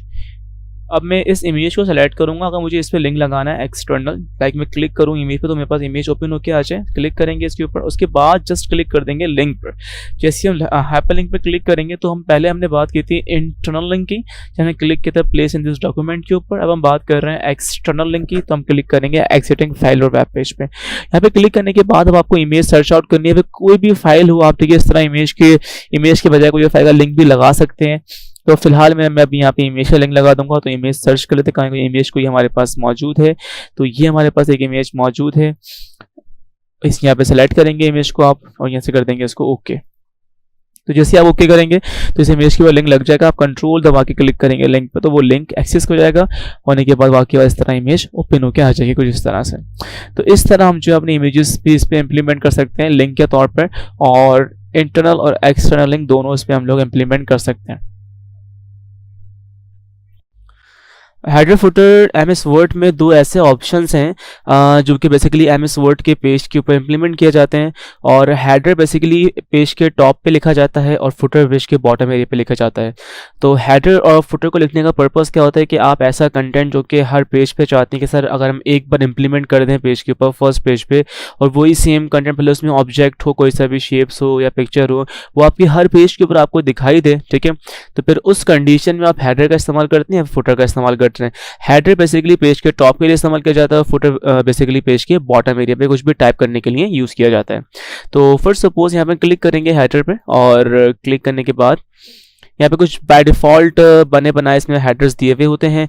अगर आपको ये यूज़ करना तो आप लोग ये यूज़ कर सकते हैं। अगर एक अपने पास से कोई कस्टम हेडर क्रिएट करना है तो आप फिर कस्टम हेडर पे भी क्लिक करके उसको एक एडिट हेडर पे क्लिक करके एक हेडर को इंसर्ट कर सकते हैं। तो यहाँ पे लिखा हुआ आ रहा है के पास एडिट हेडर, और यहाँ पे जैसे ही हम क्लिक करेंगे एडिट हेडर के ऊपर तो हम बेसिकली अपने पेज के टॉप एरिया में हेडर को इंसर्ट करा लेंगे। अब देखिए जितने भी पेज का बेसिकली टॉप एरिया होता है, ये जो ऊपर टॉप जो एरिया आपको दिखाई दे रहा है यहाँ पे हेडर लिखा हुआ आ रहा है, ये बेसिकली आपके पास पेज का हेडर कहलाता है। इन केस अगर मैं यहाँ पे फॉर सपोज कुछ भी टाइप करता हूँ, लाइक अगर हम इसमें लिख देते हैं like for suppose Luminary Learning Circle, Luminary Learning Circle Foundation, और ये लिखने के बाद अब यहाँ पे कोई अगर मुझे पिक्चर पे इम्प्लीमेंट करनी है तो जैसे आप हेडर को इंसर्ट करेंगे अपने MS वर्ड के पेज पे तो वहाँ पे आपके पास एक हेडर फुटर का मेन्यू ओपन होकर हो जाएगा, और उस मेन्यू में आपको पिक्चर का भी एक ऑप्शन दिया जाएगा। आप यहाँ से ही पिक्चर को इंसर्ट कर सकते हैं, या पे अगर आप चाहें तो इंसर्ट मेन्यू पे आकर यहाँ से ही पिक्चर को इंसर्ट कर सकते हैं, एक ही बात है। हम फिलहाल यहाँ से कर लेंगे और क्लिक करेंगे पिक्चर पर, और करने के बाद कोई भी रैंडम पिक्चर आपके पास पड़ी है तो फिलहाल हम कोई भी रैंडम पिक्चर इंसर्ट कर लेंगे, और ये वाली पिक्चर को क्लिक करते हैं, इसको करते हैं यहाँ पे इंसर्ट। ये पिक्चर यहाँ हमारे पास इंसर्ट हो जाएगी। साइज़ थोड़ा यहाँ से हम कम कर लेंगे इसके ऑप्शन से, और करने के बाद हम इसको करेंगे मूवेबल के थोड़ा मूव हो जाइए, और इसको कर देंगे हम in front of text basically, और उठाकर हम फिलहाल इसको यहाँ पे रख देंगे। अब जिस तरह हमने इसको यहाँ पे शेप अप्लाई करा, मतलब पिक्चर अप्लाई करी है ऑब्जेक्ट की सूरत में, और यहाँ पे हमने इसको टेक्स्ट भी लिखा है लुमिनरी, और यहाँ पे हमने टैग्स भी लिखा है लुमिनरी लर्निंग सर्कल फाउंडेशन, इस तरह से। अब जैसे हम डबल क्लिक करेंगे इस लाइन के आउटसाइड पे तो वो उससे क्या होगा कि जो आपका हेडर होगा बेसिकली वो हो जाएगा अनएक्टिवेट, और जो आपका पेज का एरिया होगा वो हो जाएगा एक्टिवेट, इस तरह से। यानी कि अब जो हेडर पे लिख दिया हमने वन टाइम वो तरीके लिख दिया है, अब जो आप बाकी आगे काम करेंगे वो फिर हेडर में काउंट नहीं होगा, वो बेसिकली पेज का कंटेंट कहलाएगा। अब यहाँ पे कंट्रोल एंटर प्रेस करते हैं पेज को ब्रेक करने के लिए, ताकि एक पेज आपके पास इंसर्ट हो जाए। अब देखिए जितनी बार कंट्रोल एंटर प्रेस करेंगे तो आपके पास हर पेज के टॉप पर इस तरह एक स्पेसिफिक हेडर जो हमने ऊपर बनाया था वो आपके पास हर पेज पे इस तरह से आपको देखने को मिलेगा। तो ये होता है जो हेडर बेसिकली हर पेज पे रिपीट होता है। और अगर इन केस आप किसी स्पेसिफिक पेज से हेडर को चेंज करना चाहते हैं और ये चाहें कि सर हम थर्ड पेज से एक डिफरेंट हेडर अप्लाई करें, तो वो भी हम कर सकते हैं सिंपल इस तरह। तो उसके लिए हमें क्या करना पड़ेगा, उसके लिए हमें पेज को ब्रेक करना पड़ता है बेसिकली, क्योंकि जो पेजेस होते हैं आपस में उनका लिंक्स होता है, यानी कि दो तरह का लिंक होते हैं, एक तो होता है सेक्शन का लिंक होता है और एक खुद एक लिंक होता है। तो इन दोनों को पहले हमें ब्रेक करना पड़ता है। तो फर्स्ट सपोज अगर मैं इस वाले पेज से पेज नंबर 3 से अगर मुझे अपना हेडर चेंज करना है तो सर क्या करेंगे भाई, बहुत सिंपल है, आपको पहले पेज के टॉप पे क्लिक करना है, हेडर पे नहीं, पेज के टॉप पे क्लिक करना है जहाँ मेरा कर्सर पे ब्लिंक कर रहा है। आप आएंगे लेआउट मेन्यू में, ब्रेक्स पे जाएंगे, और ब्रेक्स पे जाने के बाद आप यहाँ से यहाँ पे लिखा मिलेगा सेक्शन ब्रेक। आप सेक्शन ब्रेक में आके सर क्लिक कर देंगे कंटिन्यूअस पर, इस तरह से। आप जैसे ही कंटिन्यूअस पे क्लिक करेंगे उसके बाद आपको डबल क्लिक करना है हेडर पे। देखें आप दो तरह से हेडर को एक्टिवेट कर सकते हैं। एक तो क्या था भाई, इंसर्ट में गए, आप हेडर पे गए और सर क्लिक कहाँ कर दिया, एडिट हेडर के ऊपर, और सेकंड वे के आप डबल क्लिक करके भी हेडर को एक्टिवेट कर सकते हैं इस तरह से। तो सेक्शन ब्रेक हो जाता है, यहाँ पे लिखा हुआ है ऊपर सेक्शन 1। अब जितने भी इससे प्रीवियस पेजेस हैं वो सारे सेक्शन 1 में ही कैलकुलेट होंगे, ठीक है, काउंट होंगे, और जो इसके बाद के पेजेस हैं जहाँ से हमने ब्रेक किया सेक्शन को वो वहाँ से आपको सेक्शन 2 स्टार्ट कर देगा। और यहाँ पे लिखा हुआ है सेम एज प्रीवियस, अभी भी इस पेज का लिंक प्रीवियस पेज से है, तो यहाँ पे हम लिंक टू प्रीवियस पे क्लिक करके ये लिंक को भी ब्रेक कर देंगे इस तरह से। अब लिंक भी ब्रेक हो चुका है और सेक्शन भी ब्रेक हो चुका है, दोनों हमने ब्रेक कर दिए। अब यहाँ पे आप इमेज को चाहे तो चेंज कर लें, हम राइट क्लिक करेंगे, इमेज को क्लिक करेंगे चेंज इमेज, और यहाँ पे हम फाइल इमेज पे जाकर कोई एक डिफरेंट इमेज लेके आ जाएंगे। देखिए इस तरह से हमने इमेज को चेंज कर लिया बेसिकली, और हम चाहे कंटेंट को भी बेसिकली साइज बढ़ा सकते हैं इसका और बोल्ड कर सकते हैं, जो आप चाहे उसको फॉर्मेटिंग कर सकते हैं। अब जो फॉर्मेटिंग जो इमेज मैंने इस पेज से दी है, तो जितना भी सेक्शन 2 चल रहा है, जितनी पेजेस के ऊपर ये मौजूद है वो सब पे यही चीज आपको दिखाई देगी, लेकिन जो इसकी प्रीवियस पेजेस मौजूद हैं उस पे वो रहेगा जो पहले था, इस तरह से। तो यानी कि आप किसी भी स्पेसिफिक पेज से हेडर को डिफरेंट अप्लाई कर सकते हैं, और वो कैसे करेंगे उसके लिए आपको करना पड़ेगा सेक्शन ब्रेक और करना पड़ेगा लिंक ब्रेक। तो ये दो चीजें वो आपको लास्ट में करनी पड़ेंगी। उसके बाद आपको यहाँ कुछ हेडर्स के मेन्यू में ही 3 तरह के ऑप्शंस देखने को मिलते हैं। पहला है डिफरेंट फर्स्ट पेज, दूसरा है different odd and even pages. Different first page का मतलब ये कि जो आपके पास MS वर्ड में इन केस कि अगर हमने MS वर्ड में 5 या 6 पेज लेकर आए हैं और लाने के बाद जो आपका फर्स्ट पेज का हेडर होगा बेसिकली वो बाकी पेजेस से डिफरेंट होगा। इन केस जिस तरह मैंने यहाँ पे लाइक लिखा हुआ है लुमिनरी लर्निंग सर्कल फाउंडेशन, इस तरह से। और अब ये कंटेंट बेसिकली मेरे पास भी तो बाय डिफॉल्ट हर पेज पर शो हो रहा होगा, लेकिन अगर मुझे ये फर्स्ट पेज डिफरेंट करना है बाकी पेजेस से, लाइक उसका हेडर डिफरेंट करना है, आप डबल क्लिक करेंगे हेडर पे और जस्ट टिक कर देंगे डिफरेंट फर्स्ट पेज पर। जब जैसे ही हमने इस पर टिक करेंगे तो अब उसने क्या किया, अब उसने देखिए यहाँ लिखा हुआ आ गया आपके पास फर्स्ट पेज हेडर, और जो बाकी पेजेस हैं वो उस पर क्या लिखा होगा जो हमने पहले लिखा हुआ था फर्स्ट पेज पे, लुमिनरी लर्निंग सर्कल फाउंडेशन। यानी कि इसकी वजह से जो हमारा फर्स्ट पेज था वो बाकी पेजेस से डिफरेंट हो चुका है। अब जो आप फर्स्ट पेज पे टाइप करेंगे वो सेकंड पेज पे नहीं आएगा, ना ही वो थर्ड पेज पे आएगा, वो सिर्फ फर्स्ट पेज पर रहेगा। यानी कि फर्स्ट पेज बेसिकली यूनिक हो गया है। तो फर्स्ट सपोज यहाँ पे हमने लिखा है फाउंडेशन, सेंट्रल लाइन किया उसको मैंने जरा सा और साइज कर इंक्रीज कर दिया इस तरह से बोल्ड। अब जो मैंने फर्स्ट पेज पे लिखा हुआ है बेसिकली फाउंडेशन, ये आपके ना तो सेकंड पेज पर आएगा ना थर्ड पेज, बिकॉज इसका जो हेडर है हमने टिक किया था डिफरेंट फर्स्ट पेज के ऊपर, तो उसकी वजह से वो अब आपका जो फर्स्ट पेज है बेसिकली एमएस वर्ड ने वो बाकी पेजेस से डिफरेंट हो गया। सेकेंड चीज इसमें क्या देखें, इसमें लिखा मिलेगा आपको different odd and even pages. Different odd and even page का मतलब ये है कि जो ऑड पेजेस होंगे वो जो आप कंटेंट लिखेंगे ऑड में वो ऑड में चलता रहेगा, और जो आप कंटेंट लिखेंगे इवन पेजेस हैं वो आपके पास इवन पेजेस में ही चलते रहेंगे। जिस तरह हमने टिक किया ऑड एंड इवन पेजेस के ऊपर, तो आपके पास यहाँ पे देखिए फर्स्ट पेज जो है वो बेसिकली ऑड पेज है, तो यहाँ पे लिखा हुआ गया ऑड पेज हेडर। तो अब हमने ऑड पेज वाले हेडर में लिखे हुआ लुमिनरी लर्निंग सर्कल फाउंडेशन, और ऐसे अगर हम लोग फिर सपोज इसको ड्रैग डाउन करेंगे, स्क्रॉल डाउन करेंगे इस तरह, तो देखिए यहाँ लिखा हुआ है इवन पेज। तो इवन पेज जो बेसिकली हमारे यहाँ पे मौजूद है, इसमें जो हम कंटेंट डालेंगे इसकी हेडर में वही चीज सिर्फ इवन पेज में ही शो करेगा। जिस तरह हमने सिंपल यहाँ पे लिख दिया फाउंडेशन, और इसको थोड़ा सेलेक्ट करा और साइज थोड़ा इसका हमने इंक्रीज कर दिया, अगेन इसको हमने बोल्ड कर थोड़ा सा। अब इवन पेज में सिर्फ लिखा हुआ है फाउंडेशन और ऑड पेज में लिखा हुआ है लुमिनरी लर्निंग सर्कल फाउंडेशन। तो अब जो हमने एक बार इवन में और ऑड में ऐड कर दिया है वही चीज इवन में और ऑड में चलती रहेगी। देखिए ऑड में लिखा हुआ है लुमिनरी लर्निंग सर्कल फाउंडेशन, तो इस तरह। तो देखिए यही चीज़ होती है बेसिकली, आपके जो ऑड पेजेस होते हैं, जो आप ऑड पेज पे कंटेंट लिख देते हैं वो ऑड पे चलते रहते हैं, जो आप इवन पे लिखते हैं वो आपके पास इवन पे इस तरह से चलते हुए आ रहे होते हैं। तो बेसिकली ये था हेडर। अब अगर आप लोगों ने हेडर समझ में आप लोगों को आ गया है, तो फुटर बिल्कुल सेम है हेडर का, बिकॉज हेडर बेसिकली पेज के टॉप के लिए इंप्लीमेंट किया जाता है और फुटर पेज के बॉटम एरिया के ऊपर।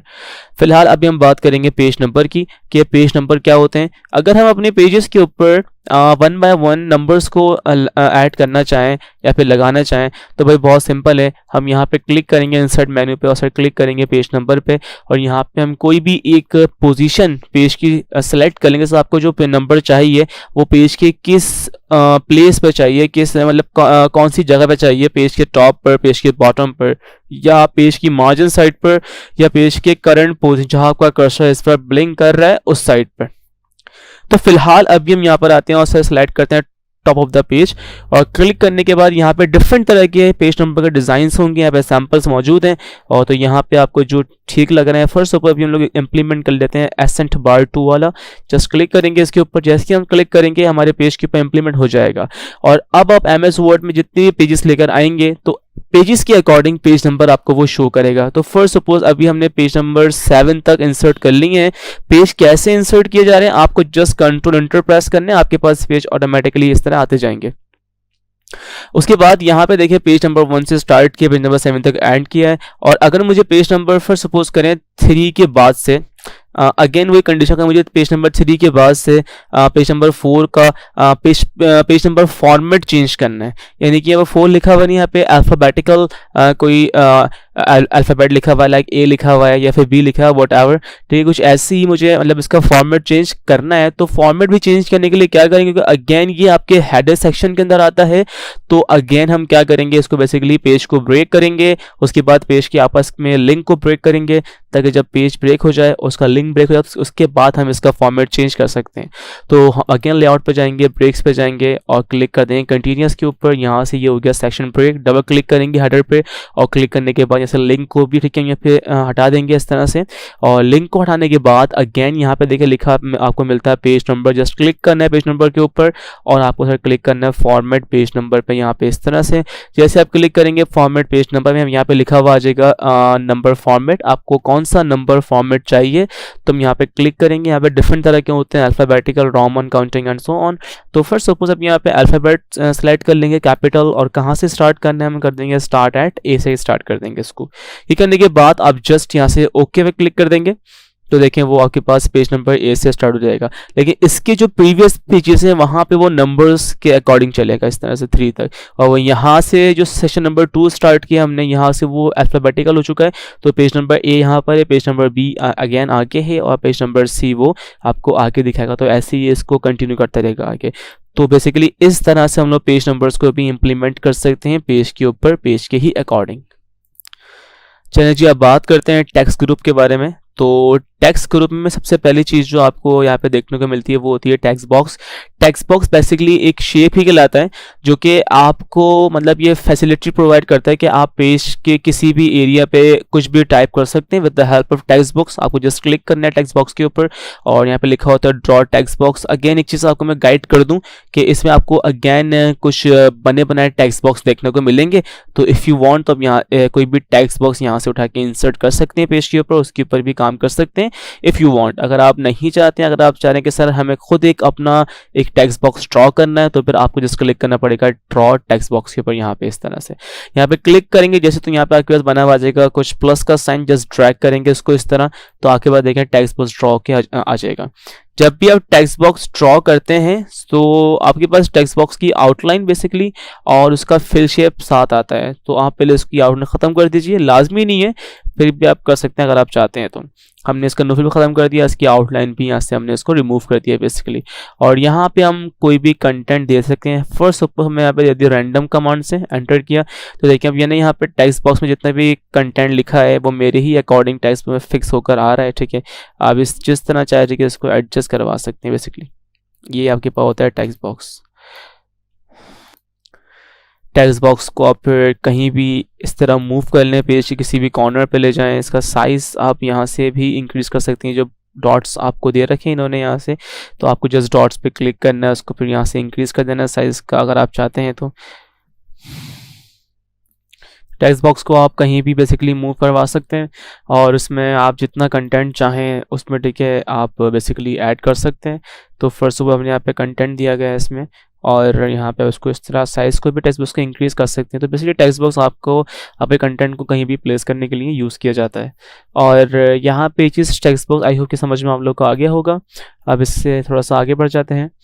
तो टेक्स्ट बॉक्स के बाद आपको मिलेगा basically word art. Word art basically आपके किसी भी टेक्स्ट को एक तो बेसिकली टेक्स्ट बॉक्स में कन्वर्ट करता है और सेकंड चीज़ क्या है कि वो आपके टेक्स्ट के अंदर एक आर्ट प्रोवाइड करता है डिफरेंट तरह की। तो फर्स्ट सपोज हमने यहाँ पे सेलेक्ट किया इसको इस तरह से और वर्ड आर्ट में गए, यहाँ पे जस्ट कोई भी एक वर्ड सेलेक्ट कर लिया, तो देखिए वो आपके टेक्स्ट को पहले उसने टेक्स्ट बॉक्स में कन्वर्ट किया इस तरह, और उसने आपके टेक्स्ट को एक आर्ट प्रोवाइड करी है कि उसका कलर चेंज कर दिया, उसकी आउटलाइन डिफरेंट कर दी है, उसमें शेडिंग प्रोवाइड कर दी है। तो इस तरह से बेसिकली क्या है कि वो आपके टेक्स्ट को टेक्स्ट बॉक्स में भी कन्वर्ट कर दिया, उसने उसको आर्ट भी प्रोवाइड करी है। तो ये होता है बेसिकली आपके पास वर्ड आर्ट। और वर्ड आर्ट के बाद मिलेगा drop cap. Drop cap basically आप लोगों ने बेसिकली आई थिंक देखा भी होगा न्यूज़पेपर्स में या फिर आर्टिकल्स के अंदर कि ड्रॉप कैप्स वगैरह जो होते हैं वो आपके पैराग्राफ के स्टार्टिंग में कैपिटल लेटर क्रिएट करते हैं। तो फर्स्ट सपोज आपने यहाँ पे क्लिक करना है स्टार्ट में पैराग्राफ के, जस्ट क्लिक करना है ड्रॉप के ऊपर, और यहाँ पे दो तरह के होते हैं, एक ड्रॉप होता है, एक होता है इन मार्जिन। ड्रॉप मतलब होता है कि वो ड्रॉप तो करेगा बट वो पैराग्राफ के इनसाइड ड्रॉप करेगा। एक होता है इन मार्जिन के वो मार्जिन साइड पर जाके अपने पैराग्राफ को जो है ना आपके लेटर को ड्रॉप करेगा बेसिकली इस तरह से। और यहाँ पे अगर आप इसको और मज़ीद डिटेल में जाते हैं तो हम क्लिक करेंगे ड्रॉप के ऑप्शंस के अंदर। इस ऑप्शंस पे क्लिक करने के बाद यहाँ पे आपको मिलता है एक लाइंस टू ड्रॉप पे कितनी लाइंस आपको ड्रॉप करनी है। अभी तो फिलहाल 3 हो रही है, 1, 2 एंड 3, और कितना डिस्टेंस रखना है आपको इस कैपिटल वर्ड से अपने पैराग्राफ का। तो डिस्टेंस थोड़ा इंक्रीज कर देते हैं यहाँ पे, और यहाँ पे लाइंस भी थोड़ी इंक्रीज कर देते हैं फिलहाल, और यहाँ पे कर देंगे इसको इस तरह से ओके। तो फिलहाल क्या कि आपके पास थोड़ा लाइंस ही बढ़ गई हैं इसमें, और डिस्टेंस भी टेक्स्ट में आपके कैपिटल लेटर्स के दरमियान आ चुका है इस तरह से। तो बेसिकली ये होता है आपके पास एक ड्रॉप कैप का ऑप्शन। उसके बाद यहाँ मिलेगा आपको एक ऑब्जेक्ट का ऑप्शन। ऑब्जेक्ट बेसिकली आपके ऐसा ऑप्शन है कि ये ऐसा काम जो एमएस वर्ड में पॉसिबल नहीं है, वो डिफरेंट सॉफ्टवेयर के ऊपर करके हम एमएस वर्ड में एम्बेड करवा सकते हैं। फर्स्ट सपोज हमने क्लिक किया ऑब्जेक्ट पर, ऑब्जेक्ट पे क्लिक करने के बाद जितने भी सॉफ्टवेयर आपके कंप्यूटर में इंस्टॉल हुए हुए होंगे वो आपको यहाँ पे शो हो रहे होंगे, जो जिनको ये सपोर्ट करता है, जैसे कि इलस्ट्रेटर हो गया, फोटोशॉप हो गया, बिटमैप इमेज, एमएस पेंट होता है जो बाय डिफॉल्ट आपके पीसी में हुआ हुआ होता है इंस्टॉल्ड। और अभी हम लोग एमएस वर्ड यूज़ कर रहे हैं 2019 का, और इसके अंदर हम लोग 2003 एमएस वर्ड भी इंसर्ट करवा सकते हैं, पुराना वाला। देखिए यहाँ पे आपको मिलेगा एमएस वर्ड 2003 ये रहा। जस्ट क्लिक करें इसको यहाँ पे और यहाँ पे कर दीजिए ओके। जैसे हम इसको ओके करेंगे तो आपके पास खुल के आ जाएगा कंपैटिबिलिटी मोड एमएस वर्ड का, और यहाँ पे आप इंसर्ट मेनू पे जाएंगे तो यहाँ पे वर्ड आर्ट यहाँ कुछ डिफरेंट होते हैं, इस तरह से होते हैं। तो हम जस्ट क्लिक करेंगे इस तरह, क्लिक करने के बाद यहाँ पे कुछ भी टाइप करेंगे। फर्स्ट ऑफ ऑल हमने यहाँ पे लिख दिया लाइक लुमिनरी, और लिखने के बाद हमने यहाँ पे ओके किया इस तरह से। तो जैसे आप ओके करेंगे तो यहाँ पे वो टेक्स्ट लिखा हुआ आ जाएगा, आपको थोड़ा साइज इंक्रीज करना है इस तरह से, और यहाँ से क्लोज करेंगे इसको। तो जो टेक्स्ट आपने इस वाले वर्जन में दिया है वही यही टेक्स्ट सेम आपके लेटेस्ट वर्जन में लिखा हुआ आ जाएगा। तो बेसिकली इस तरह से हम लोग अपने टेक्स्ट को एम्बेड कर सकते हैं with the help of object की सूरत में। एंड आई होप कि आपको समझ में आया, क्योंकि सर ऑब्जेक्ट काम क्या करता है कि वो आपके टेक्स्ट को एम्बेड करता है। आपके टेक्स्ट ऑब्जेक्ट मतलब कोई भी काम जब दूसरे सॉफ्टवेयर में करेंगे वो उस सॉफ्टवेयर से उठा के आपको एमएस वर्ड में ला के दिखा देगा। अच्छा, अब बात करेंगे इक्वेशंस और सिंबल्स के बारे में। इक्वेशंस बेसिकली क्या होती हैं कि मैथमेटिकल वर्किंग जो हम लोग कर रहे होते हैं या फिर मैथमेटिक्स का पेपर क्रिएट करते हैं अगर, तो उस सूरत में हमें इक्वेशंस की हेल्प पड़ती है, और यहाँ पे हम लोग इक्वेशंस के बारे में पढ़ेंगे आज। और इक्वेशंस की जो हमारे पास शॉर्ट की होती है वो होती है ऑल्ट इक्वल टू। अगर आप ऑल्ट इक्वल टू प्रेस करेंगे तो आपके पास लिखा हुआ आ जाएगा टाइप इक्वेशन हियर का एक ऑप्शन, और ऊपर एक मेन्यू भी खुलकर आएगा किस नाम से, इक्वेशंस के नाम से। ये रहा, मतलब इक्वेशन अगर क्रिएट करनी है तो आपको यहाँ पे इस मेन्यू की हेल्प करनी पड़ेगी, इसको समझना पड़ेगा। फ्रैक्शंस क्या होते हैं, अपॉन वैल्यूज होती हैं, स्क्रिप्टिंग क्या होती हैं, पावर्स की वैल्यूज होती हैं, रेडिकल्स क्या होते हैं, रूट वैल्यूज होती हैं, ब्रैकेट्स यहाँ मिलेंगे आपको देखने को, फंक्शन साइन कॉस थीटा और इस तरह के और भी फंक्शंस जो होते हैं वो आपको यहाँ पे देखने को मिलेंगे। तो फर्स्ट सपोज जो भी आप इक्वेशन क्रिएट कर रहे हैं तो उसका जो स्ट्रक्चर है वो बेसिकली आपके माइंड में होना चाहिए। तो हम एग्जाम्पल के तौर पे एक रैंडम इक्वेशन क्रिएट करते हैं, x upon y plus y upon x equal to 1। तो इसमें जो सबसे पहली बात आ रही है वो आ रही है अपॉन्स की। तो अपॉन की, तो अपॉन के लिए आप क्या करेंगे, आप जस्ट क्लिक करेंगे फ्रैक्शंस पर, और यहाँ पे डिफरेंट तरह के अपॉन्स की वैल्यू दी हुई होती है फ्रैक्शंस फॉर्म में। आपको जस्ट सेलेक्ट कर लेनी है फर्स्ट वाली, और करने के बाद यहाँ पे देखिए कुछ बॉक्सेस बने हुए आ रहे होंगे। तो बॉक्स पे पहले क्लिक करना है लिखने के लिए। जैसे आप पहले क्लिक करेंगे उसके बाद हमने x टाइप किया, फिर नीचे वाले बॉक्स पे क्लिक करेंगे, उसके बाद आप y टाइप करेंगे। अब यहाँ पे आप y के आगे आपको टाइप नहीं करना, हमने कहा था x अपॉन वाई प्लस। तो प्लस के लिए आपको बेसिकली प्रेस करना है राइट एरो की, ताकि अब उस वैल्यू उसके बराबर में आ जाए। उसके बाद प्रेस करेंगे plus, and then again fraction चाहिए तो जाएंगे अगेन फ्रैक्शंस के अंदर इस तरह से, और दोबारा क्लिक करेंगे बॉक्सेस के ऊपर 1 बाय 1, और यहाँ पे कर देंगे इस बार y upon x। Again arrow की प्रेस करेंगे राइट, इक्वल टू प्रेस करेंगे और यहाँ पर कर देंगे 1, यानी कि x upon y plus y upon x equal to 1। तो ये एक बेसिक इक्वेशन हमने यहाँ पे क्रिएट कर ली है। इसके अलावा भी बहुत डिफिकल्ट इक्वेशंस होती हैं जो कि हम जैसे कि अब इसको क्रिएट करेंगे। तो रैंडमली पहले हम क्या करते हैं कि उन इक्वेशंस को जो डिफिकल्ट हमें लगती हैं प्रैक्टिस के लिए हम यहाँ पे इसी में से इंसर्ट कर लेते हैं पहले। तो यहाँ पे एक होती है क्वाड्रेटिक इक्वेशन, इस तरह ये रही, आपने यहाँ पे क्लिक किया, इसको इंसर्ट किया। अब इसको देख के इसको क्रिएट करने की कोशिश करते हैं। हमने यहाँ प्रेस किया ऑल्ट इक्वल टू, और करने के बाद सबसे पहले जिसमें क्या आ रही है वो आ रही है x, आपने लिख देना है x पर इक्वल टू। उसके बाद यहाँ पे आप अगैन फ्रैक्शंस की बात है तो आप जाएंगे फ्रैक्शंस के अंदर, सेलेक्ट कर लेंगे फर्स्ट वाला फ्रैक्शन, एंड देन यहाँ लिखा हुआ माइनस b, आप सेलेक्ट करेंगे माइनस, उसके बाद b।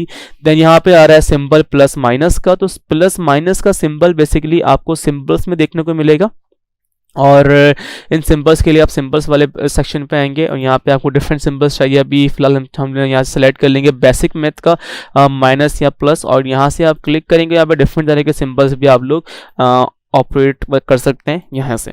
तो फिलहाल ये पे हम क्लिक करेंगे बेसिक मैथ पर, यहाँ सेलेक्ट कर लेंगे प्लस माइनस का सिंबल, और यहाँ पे करने के बाद यहाँ पे आप कह रहे हैं कि सर अंडर रूट की वैल्यू दें। तो सर रूट वैल्यू का हमारे पास ये रेडिकल के नाम से क्लिक करेंगे, यहाँ पे सेलेक्ट कर लेंगे फर्स्ट वाला। करने के बाद से उस पर क्लिक करेंगे बॉक्स में।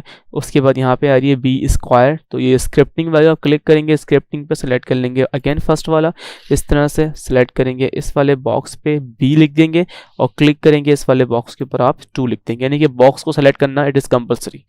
फिर लिखा हमने -n again 4ac, it is so simple, और नीचे क्लिक करके भी लिख देंगे सर 2a। सो ये कुछ प्रोसेस था जिस तरह भी हमने अपनी इक्वेशंस को क्रिएट किया, एंड आई होप कि आपको ये समझ में आ गया होगा। और इसी तरह हम कोई भी इक्वेशंस बेसिकली क्रिएट कर सकते हैं इन सारे ऑप्शंस की हेल्प के अकॉर्डिंग। इक्वेशन समझ में आ गए आई होप आप लोगों को, और इसकी प्रैक्टिस आज में कीजिएगा। अब लास्ट डे के इंस्टेंट मेन्यू में हमारे पास ऑप्शन सिंबल्स का है।